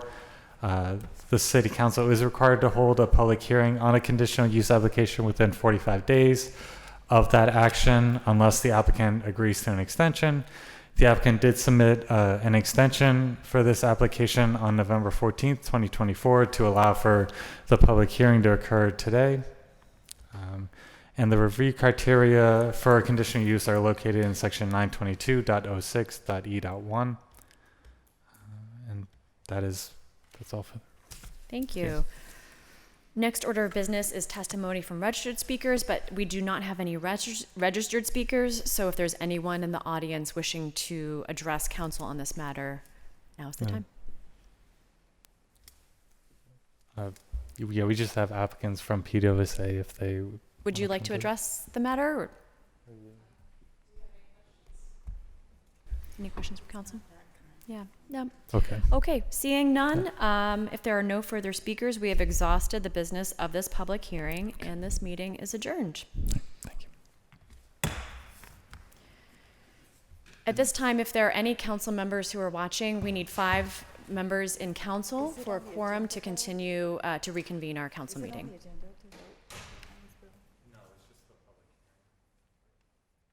Is this bill on this agenda for today? No, it's not. It's on next week's. This is a public hearing to then be I know, sent we back adjourned to. it. You adjourned that. I'll just type. Do you know when your bill is? You're off camera. You're done.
Just taking the public hearing bills. Okay. Make it less confusing. Yeah, it's a lot. And we're done with this one, standing committee. Yes. I mean, I could take that one. Oh. So we're gonna move on to that packet with the budget bills. Got it, thank you. I'm just, yeah, thanks. Okay.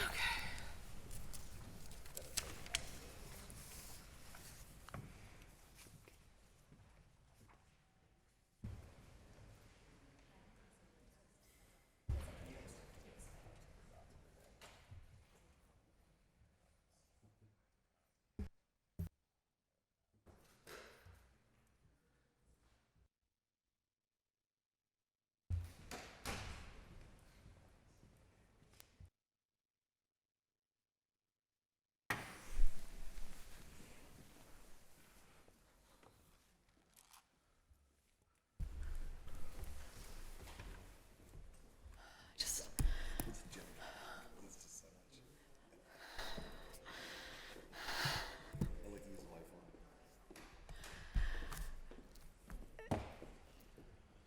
so having 5 members present in council, I'd like a motion, please, to reconvene our standing committee's meeting for Wednesday, December 11th. So moved.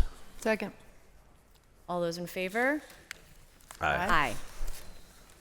Our standing committee's meeting is reconvened. Our next order of business is, I need a motion to, we actually need a motion to consider the budget bills. And specifically, and you can just so move it, but a motion to add budget bills to the agenda, bills 1154, 1155, 1156, 1157, in sequential order all the way through 1167 and 1191. Second. All those in favor? Aye. Aye. Our budget bills that are under consideration now and were amended preliminarily yesterday are now on the table. So now we're going to take the line item amendments, and I would like to call our council budget director, Peter McDevitt, to the table.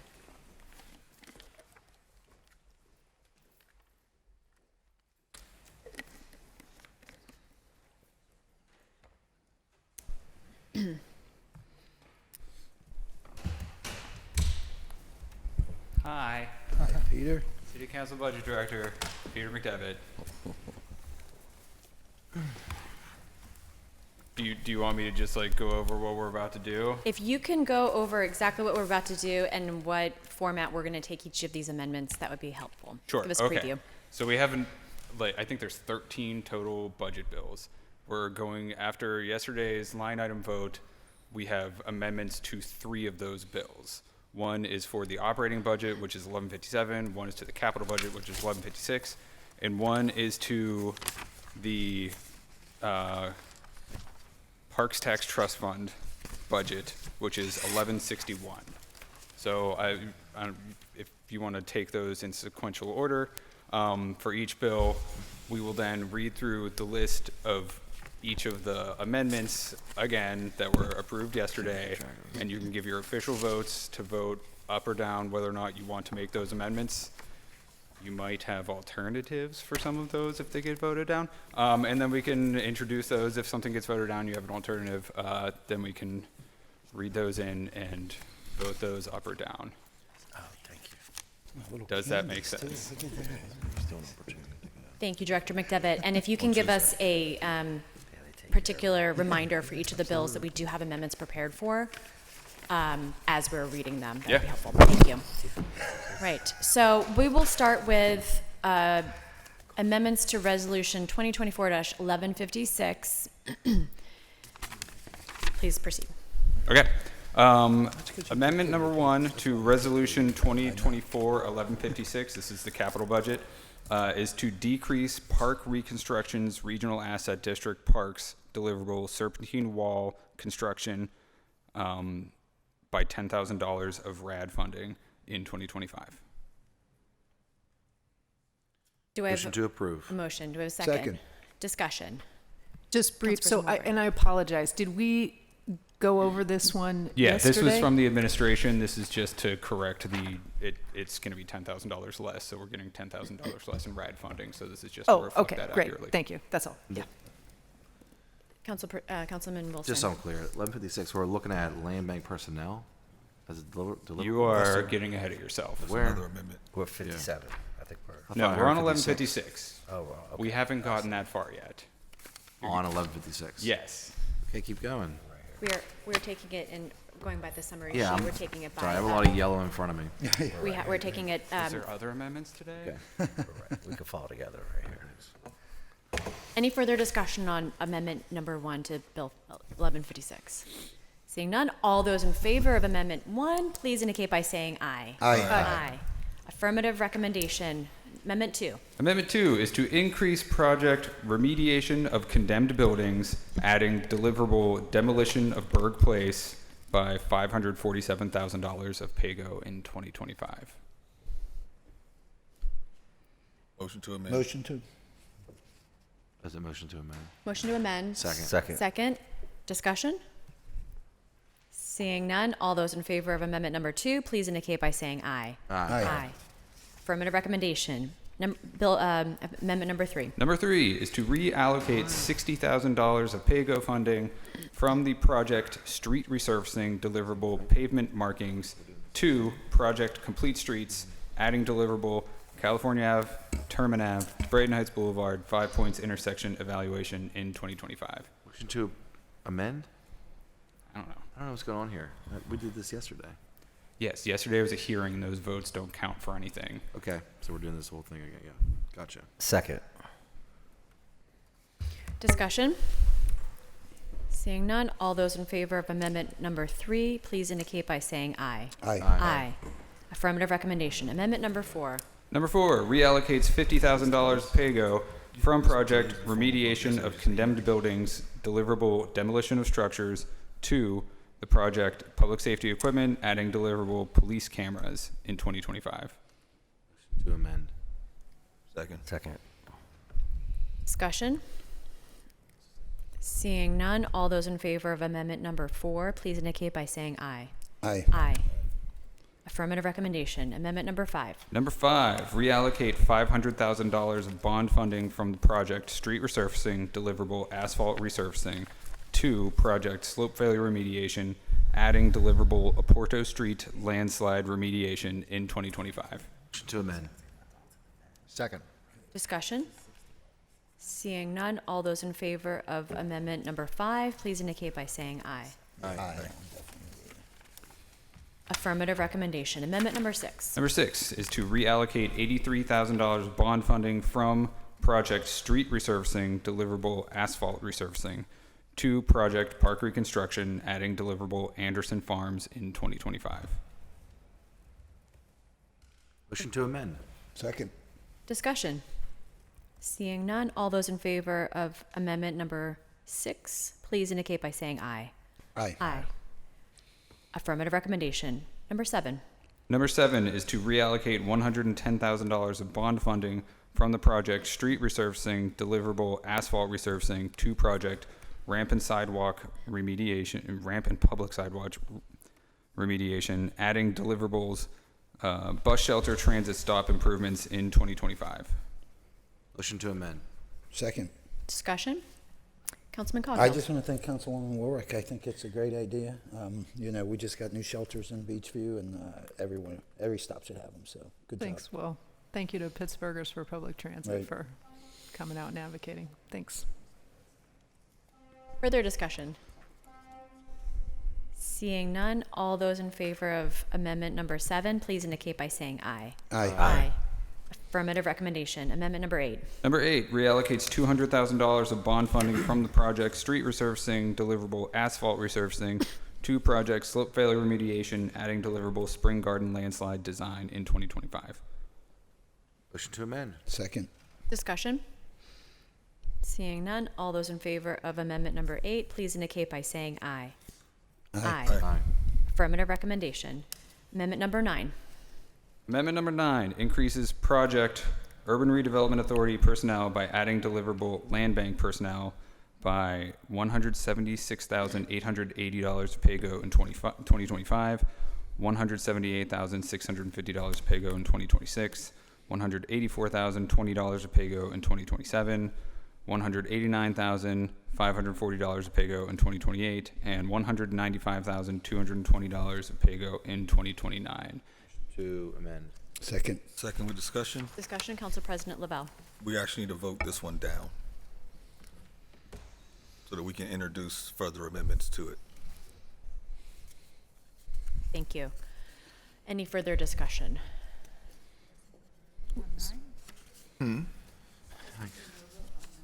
Yeah, because then we'll amend it further. All those in favor of amendment number 9, we'll take a roll call vote, Madam Clerk.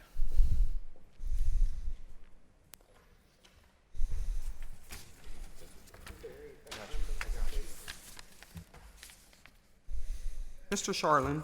No. Mr. Coghill? No. Ms. Gross? No. Mr. Lavelle? No. Mr. Mosley? No. Mrs. Cal Smith? Ms. Warwick? No. Mr. Wilson? No. Ms. Strasburger, Chair. No. 8 noes. Amendment is voted down. So do we have a motion on And an there is additional amendment? Yeah, sorry. To amend. Second. So you have an additional amendment. This is on a one-pager for amending Resolution 2024-1156 presented by Councilman Wilson. Increases the project Urban Redevelopment Authority personnel by adding deliverable land bank personnel by $157,175 a pay go in 2025, $159,117 a pay go in 2026, $164,087 a pay go in 2027, $169,200 pay go in 2028, and $174,446 in 2029.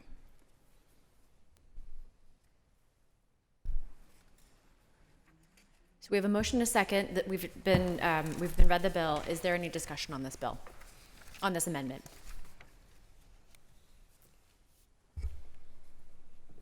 It's basically the same thing, just less money. There will be a corresponding operating budget amendment change.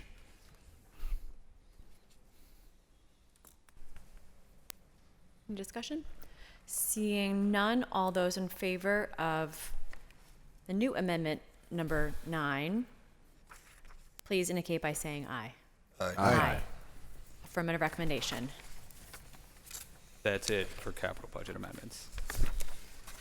That moves us to amendments to Resolution 2024-1156. Do you need to vote? We need to approve 1156 Oh, excuse me. in its Okay. entirety. Okay, so we need to vote on 1156 as amended. And Director McDevitt, you're prepared for us to take a vote on 1156 as amended? Okay, thank you. So we have a motion on 1156 as amended. So moved. Second. Discussion? Seeing none, all those in favor of Bill 1156 as amended, please indicate by saying aye. Aye. Affirmative recommendation. That takes us to the amendments on Resolution 2024-1157.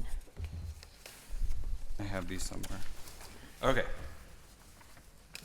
Amendment number 1 is to upgrade 1 program coordinator community development for 1 program coordinator 2 community development in the Community Development Trust Fund. It is a $2,655 increase in 2025 with a 5-year impact of $13,895 increase. Motion to amend. Second. Discussion? Seeing none, all those in favor of amendment number 1, please indicate by saying aye. Aye. Aye. Affirmative recommendation. Amendment number 2. Amendment number 2 is to adjust the salary of the executive assistant to the chief of staff in the mayor's office to reflect the actual salary that they are currently earning. It is a $3,230 increase in 2025 with a 5-year increase of $16,291. Motion to amend. Second. Discussion? Seeing none, all those in favor of amendment number 2, please indicate by saying aye. Aye. And amendment number 3. Amendment number 3 realigns salaries and positions in PLI to achieve greater operational efficiencies. It is a $206 decrease in 2025 with a 5-year decrease of $776. Motion to amend. Second. Discussion? Seeing none, all those in favor of amendment number 3, please indicate by saying aye. Aye. Affirmative recommendation. Amendment number 4. Number 4 is to increase the salary for the EMS chief. It is a $9,961 increase in 2025 with a 5-year increase of $50,809. Motion to amend. Second. Discussion? Seeing none, all those in favor of amendment number 4, please indicate by saying aye. Aye. Amendment number 5. Number 5 is to decrease the salary for the police chief. It is a $16,227 decrease in 2025 and a $70,067 decrease over the 5 years. Motion to amend. Second. Discussion? Seeing none, all those in favor of amendment number 5, please indicate by saying aye. Aye. Affirmative recommendation. Amendment number 6. Number 6 realigns salaries and positions in DOMI. It is a $7,019 increase in 2025, a 5-year increase of $36,940. Motion to amend. Second. Discussion? Council? Seeing none, all those in favor of amendment number 6, please indicate by saying aye. Aye. Amendment number 7.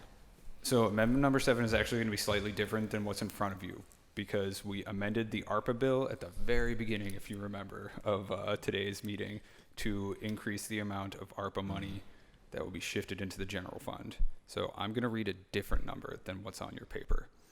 It is to adjust the 2024 target budget revenue estimate to include reallocated ARPA funds, increasing the beginning reserve fund balance by $597,211.44. Motion to amend. Second. Second with discussion. Discussion, Council President Lavelle. And motion to amend that to accept the new reserve fund balance. Second. Discussion? Seeing none, all those in favor of amendment number 7 as amended or as described, please indicate by saying aye. Aye. Affirmative recommendation. Amendment number 8. Number 8 is to adjust department funding source for the powered DMS, which is moving from HR to IMP. It is a budget neutral change. Motion to amend. Second. Discussion?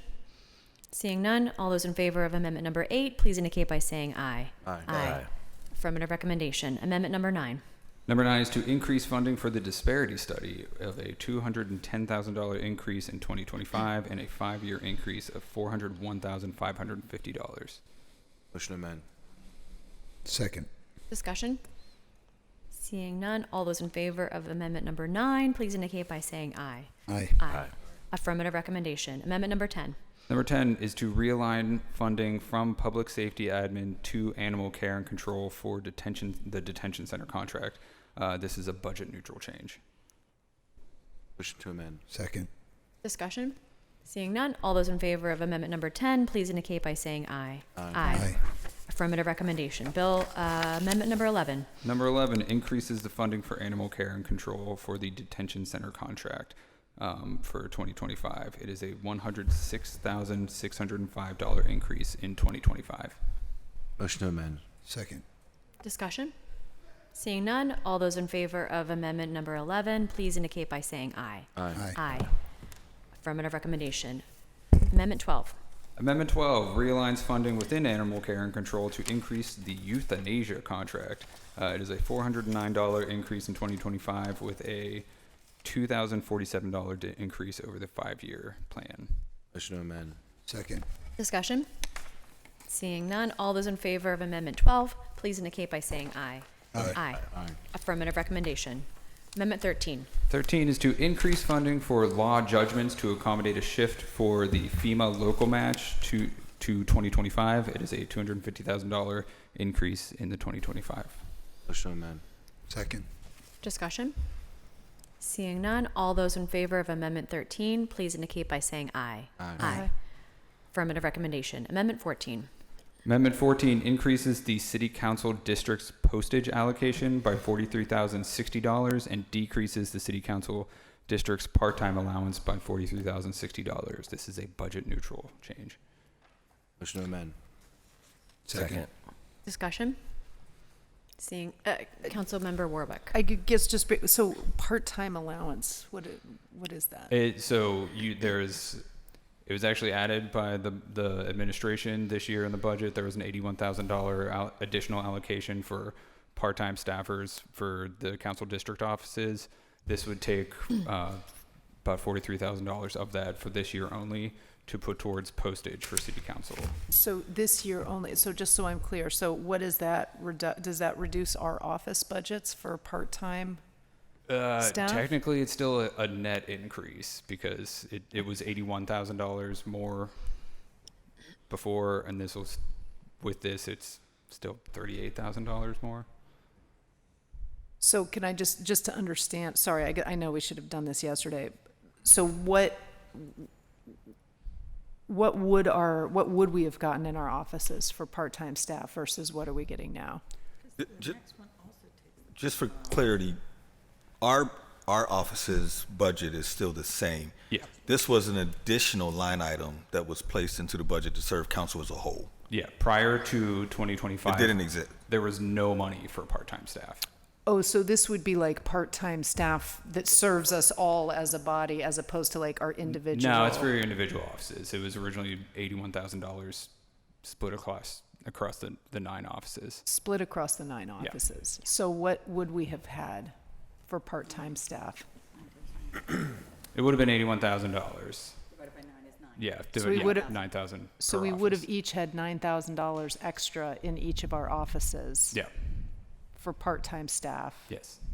And why is there the need for the increase in postage? Because you guys send out a lot of mail. That's true. We do. And if we're looking at our legislative calendar, knowing what's coming down the line, we're going to be sending out more mail. So this basically doubles it from 40,000 to 83,000. The rest of your staff still gets the 3% raise that everybody else gets. So No, I understand. It's just our, I mean, like part-time staff, that's like, we don't have a lawyer on staff. And so I have just, for example, a law intern, right, who's part-time. And, it's our ability to do our work. Okay, thanks. I just wanted to clarify. Any other clarifying question? I have a question, but any other members? Can part-time staff, interns, fellows still be paid for by other line items, even though we're adding this new additional line item? Would they be able to be paid from a different? So in the past, we have used professional services dollars that are housed in the clerk's office budget, but we've received pushback from human resources that we should be doing it As a more in separate line line with item. Everybody Okay, else just to does clarify. it through salaries and wages line. Okay, thank you. Any further discussion? Okay, seeing none, all those in favor of Amendment 14, please indicate by saying aye. Aye. Aye. I'm a no. One no? Yeah. Further, any other opposed? So we have one opposed, affirmative recommendation. Amendment 15. Amendment 15 shifts $15,000 of City Council District's part-time allowance to the Ethics Hearing Board for part-time allowances. This is a budget neutral change, and it is every year in the 5-year plan. Motion to amend. Second. Discussion? Seeing none, all those in favor of amendment? Sorry. Yes. Sorry, just again. So this This is again takes out of our part-time for the Ethics Hearing Board. That is correct. I mean, I definitely want to be able to give Leanne. Okay. All right, I guess I'll support that one, but I definitely don't support it for the postage. Okay, thanks, sorry. Go Further ahead. discussion? Seeing none, all those in favor of Amendment 15, please indicate by saying aye. Aye. Aye. Affirmative recommendation. Amendment 16.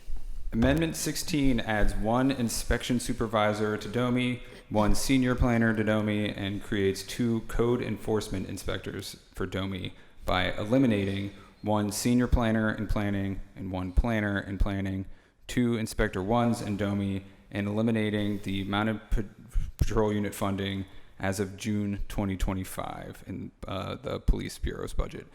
This is a decrease of $21,429 in 2025 and a 5-year decrease of $376,756. Motion to amend. Second. Discussion?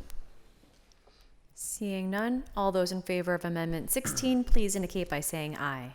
Aye. Affirmative recommendation. Amendment 17. Amendment 17 increases PAYGO transfer to fund an administrative assistant in the land bank by eliminating one inspector stormwater construction in PLI. Is $18,000 $758 decrease in 2025 with a 5-year decrease of $100,723. Motion to amend. Second. Discussion? Seeing none, all those in favor of Amendment 17, please indicate by saying aye. Aye. Affirmative recommendation. Amendment 18. Amendment 18 increases PAYGO transfer to fund an inventory and sales manager in the land bank by eliminating one senior systems administrator in IEP. Is a $1,164 increase in 2025, a 5-year impact of $3,785 increase. Motion to amend discussion. With discussion, do we Second. have a second? Councilman Wilson. You further read we have So an amendment to this amendment. Yeah, this ties back to the switch that we made for the capital amendment. After discussion, it was deemed that I can say it. There was a posting made with the IMP position a couple days ago. To post this position. This position which wasn't currently posted. Yeah.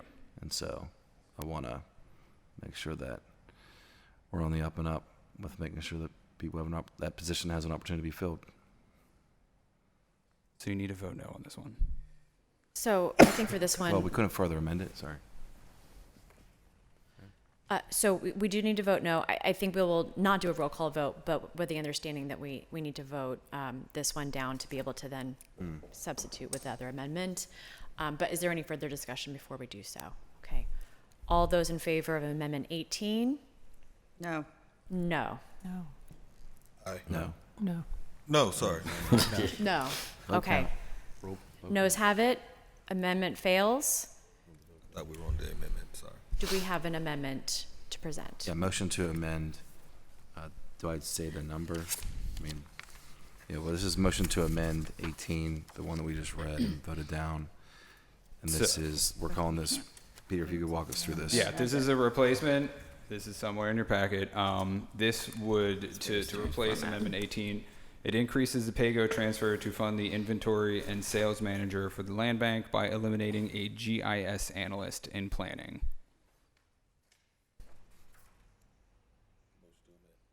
Second. Discussion? Questions? Seeing none, all those in favor of the new amendment number 18, please indicate by saying aye. Aye. Aye. Opposed? Abstentions? Staying. One abstention. Affirmative recommendation. Amendment 19. Amendment 19 is to add a laborer for DOMI and eliminate a stationary engineer in DPW facilities. It's a $10,069 decrease in 2025 with a 5-year decrease of $53,382. Motion to amend. Second. Discussion? Seeing none, all those in favor of Amendment 19, please indicate by saying aye. Aye. Aye. Opposed? Abstentions? Affirmative recommendation. Amendment 20. Amendment 20 is to add one administrative research assistant in the clerk's office and eliminate one planner from planning. It is a $6,553 decrease in 2025 with a 5-year decrease of $34,239. I believe I have an amendment for this. Motion to amend. So we need to, for the procedure is we need to vote this one down before we can amend. So any Correct. discussion on bill as introduced, or the amendment as introduced? Seeing none, we need no votes to vote this down to be able to amend. Second. Oh, sorry, second. Second. Any further discussion? Seeing none, all those in favor of Amendment 20, please indicate by saying aye. Aye. No, we need no votes. No. So to be able to vote this down, we need no votes. Correct. So Correct. please indicate by saying aye or nay. No. No. No. Noes have it. Amendment fails, and we have a replacement amendment presented by Councilman Coghill. So yeah, this is operating amendment number 20 to replace the one that just failed. It adds one administrative research assistant for the clerk's office by eliminating one press officer in the mayor's office. It is a $2,775 decrease in 2025 and a 5-year decrease of $14,513. Do we have a motion? Motion to approve. We have a second. Second. Discussion.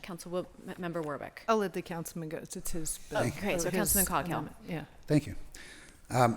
Much like Councilman Wilson's amendment, this job, coincidentally or not, was offered from the planning department to, I guess, somebody.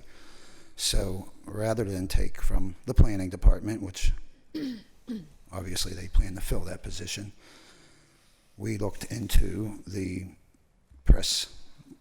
Give the official name, would you, Peter? The press officer in the mayor's office, there is a vacancy currently. Okay. Right. So we're looking to transfer that money from there instead of the planning department. Thank you. Further discussion. Councilmember Warwick. So, yeah, so that had actually been my original question was this are we taking one job, so we're not, so it's a vacant position. That's good. I will say, I mean, I know we don't, like, there's been a little contention around this and just sort of the role of our staff members at large in general and how they serve the body. So I hope, that going forward in 2025, that as a group we can talk about that and just kind of again, I'm not a great manager myself. That's why I'm the chief of staff, but Who does an excellent job. Who does an excellent job, yes, thank you.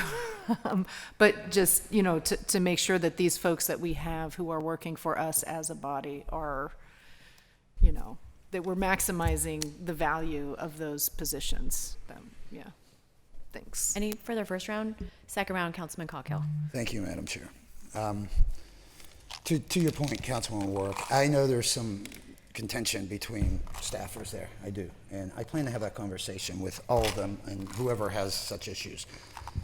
That being said, I am not taking a staffer's opinion as to who should and shouldn't be hired, I will say. That is our decision. So, but I do want to have that conversation. I do want to know if there's problems between folks on our floor, I want to get to the bottom of it, and I want to make sure everybody, respects each other and, doesn't get in each other's way. And that being said, Melissa Rossiter, who once served us, she's done some really great things for me. And I think when we hired the original it was five people we hired originally. I think the problem was really mismanaged. Nobody there to manage exactly what they do. So I think it was like a free-for-all, right? I think Leanne does great work for Councilman Charland and Councilwoman Teresa Kill-Smith and others. I think Dr. Diane also does work for, I think, Kari and others. It so happened Melissa did really good work for me. She has a directory that's going out to all of us, that first time since 2010. So I find her very valuable. I don't worry about their complications on the floor. I want to have a conversation with them, and we'll iron that out one way or the other, and to make sure they all respect each other, or at least keep out of each other's way. So that's my thought on it. Councilwoman Kill-Smith. Thank you. I think I'm a co-sponsor with you on this. Yes, you are. And I just want to say that just a couple things. When we created this position, this entire position, and these jobs, several of them, there was a different council leadership in place. There were different people that were managing. There was a different clerk at the time. There was a lot of things that were different. I think we even had a different budget director. So a lot of things have changed since then.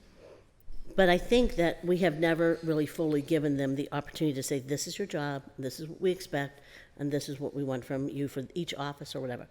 I think it was hard because it's difficult having any combined staff, period. It just is. I'm not saying any one person's amazing or more amazing than the other, but collectively I think we're trying to do our best here. And what I know is we talk a lot about disabilities and hiring people with disabilities here in the city, or city council. And there are some people whose jobs we're trying to save that may fit that criteria. And so with that being said, I'm not willing to cut somebody out of the budget without even having a conversation with them, I want to add. They didn't even have a conversation. They were just cut out of the budget. And I just don't think that was fair. It's my understanding there wasn't. If there was, I apologize. But I also don't think it's my job to make sure that they're doing their job now. I feel like I was council president. I'm no longer there. I feel like that's up to the new leadership and the new clerk, because that's who she'll fall under. I think it's up to them. And I think it was Dan Friesen who was managing her for a while, and she did all the things that he asked her to do in terms of research. I do want to say, though, I would like to know what the others are doing. I think it would be helpful for us to know, like have some kind of reporting back of things that people are working. And if it's sensitive to council offices, just some generic, doing pamphlets or something. You know what I mean? Something like that. So it gives us some idea. But I do know that she's done a lot of work for Councilman Caldwell. And so I'm just going to leave it at that because I think it's a challenge right now to do anything in terms of staffing that's collectively, especially when we're so divided amongst ourselves. Thank you. Further discussion? Councilperson Charland. Yes. So I've been very interested in what we're doing with the supplemental staff that's on the floor all year long. I don't want to name names here, but I do think it would be really beneficial for all of us if there was a catalog of services that could be offered from these supplemental staff individuals. I don't think that any of us really know how to use them effectively. I've found ways that are incredibly effective for my office, but I think it would be helpful if they could provide us, these are the things that we'd like to work with you on, and therefore we knew kind of how to engage them best. Thank you. Thank you. Councilman Wilson. Right. I am looking forward to meeting with each and every one of you to discuss what the opportunities are. I'll leave it at that. Further discussion? Seeing none, all those in favor of Amendment 20, the new Amendment 20. Yeah. Can I just add one thing I do want to say? I think collective staff needs to understand that they cannot lobby council members about another staff member. And if that starts happening, that should be insubordination or something. We should do something to make sure that's not occurring. They work for all of us, so I just want to make sure that's very clear. Thank you. All those in favor of a new Amendment 20, please indicate by saying aye. Aye. Aye. Opposed? Abstentions? Affirmative recommendation. That concludes our amendments to Resolution 1157. We now need a vote on the resolution as amended. Do we have a motion? Motion to approve. Second. Discussion as amended? All those in favor of amended 1157, please indicate by saying aye. Aye. Aye. Affirmative recommendation. That moves us on to our final one of the day, 1161. 1161 is a resolution to authorize appropriation salaries and capital expenditures of the Parks Trust Fund for 2025 fiscal year, beginning January 1st, 2025. There is one amendment for this. It is an increase to the salary for the training manager in the DPW Parks Tax Trust Fund. It's a $4,163 increase to the trust fund in 2025 with a 5-year increase of $21,747. Motion to approve. Second. Discussion? All those in favor of amendment with the amendments embedded in, please indicate by saying aye. Aye. Affirmative recommendation. We now need a motion on Bill 1161 So moved. as amended. Second. Discussion? Seeing none, all those in favor of Bill 1161, please indicate by saying aye. Aye. Aye. Affirmative recommendation. So that concludes our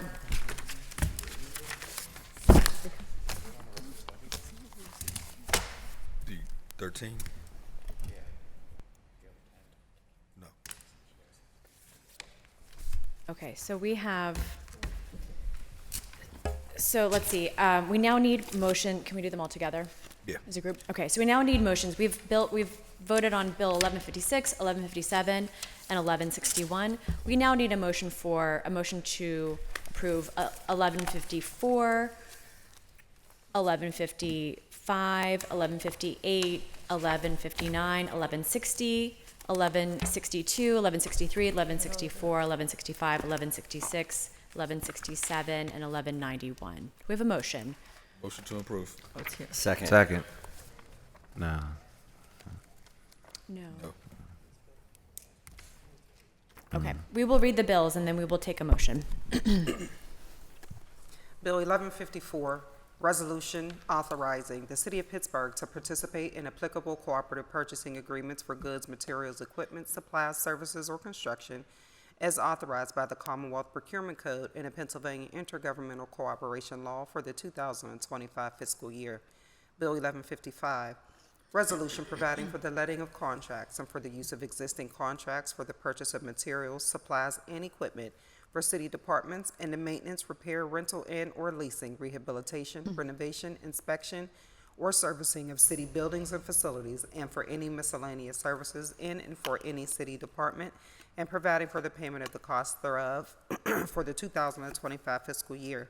Bill 1156, resolution adopting and approving a 2025 capital budget, the proposed 2025 community development program, and the 2025 through 2030 capital improvement program. Bill 1157, resolution making appropriations to pay the expenses of conducting the public business of the City of Pittsburgh and for meeting the debt charges thereof for the fiscal year beginning January 1, 2025.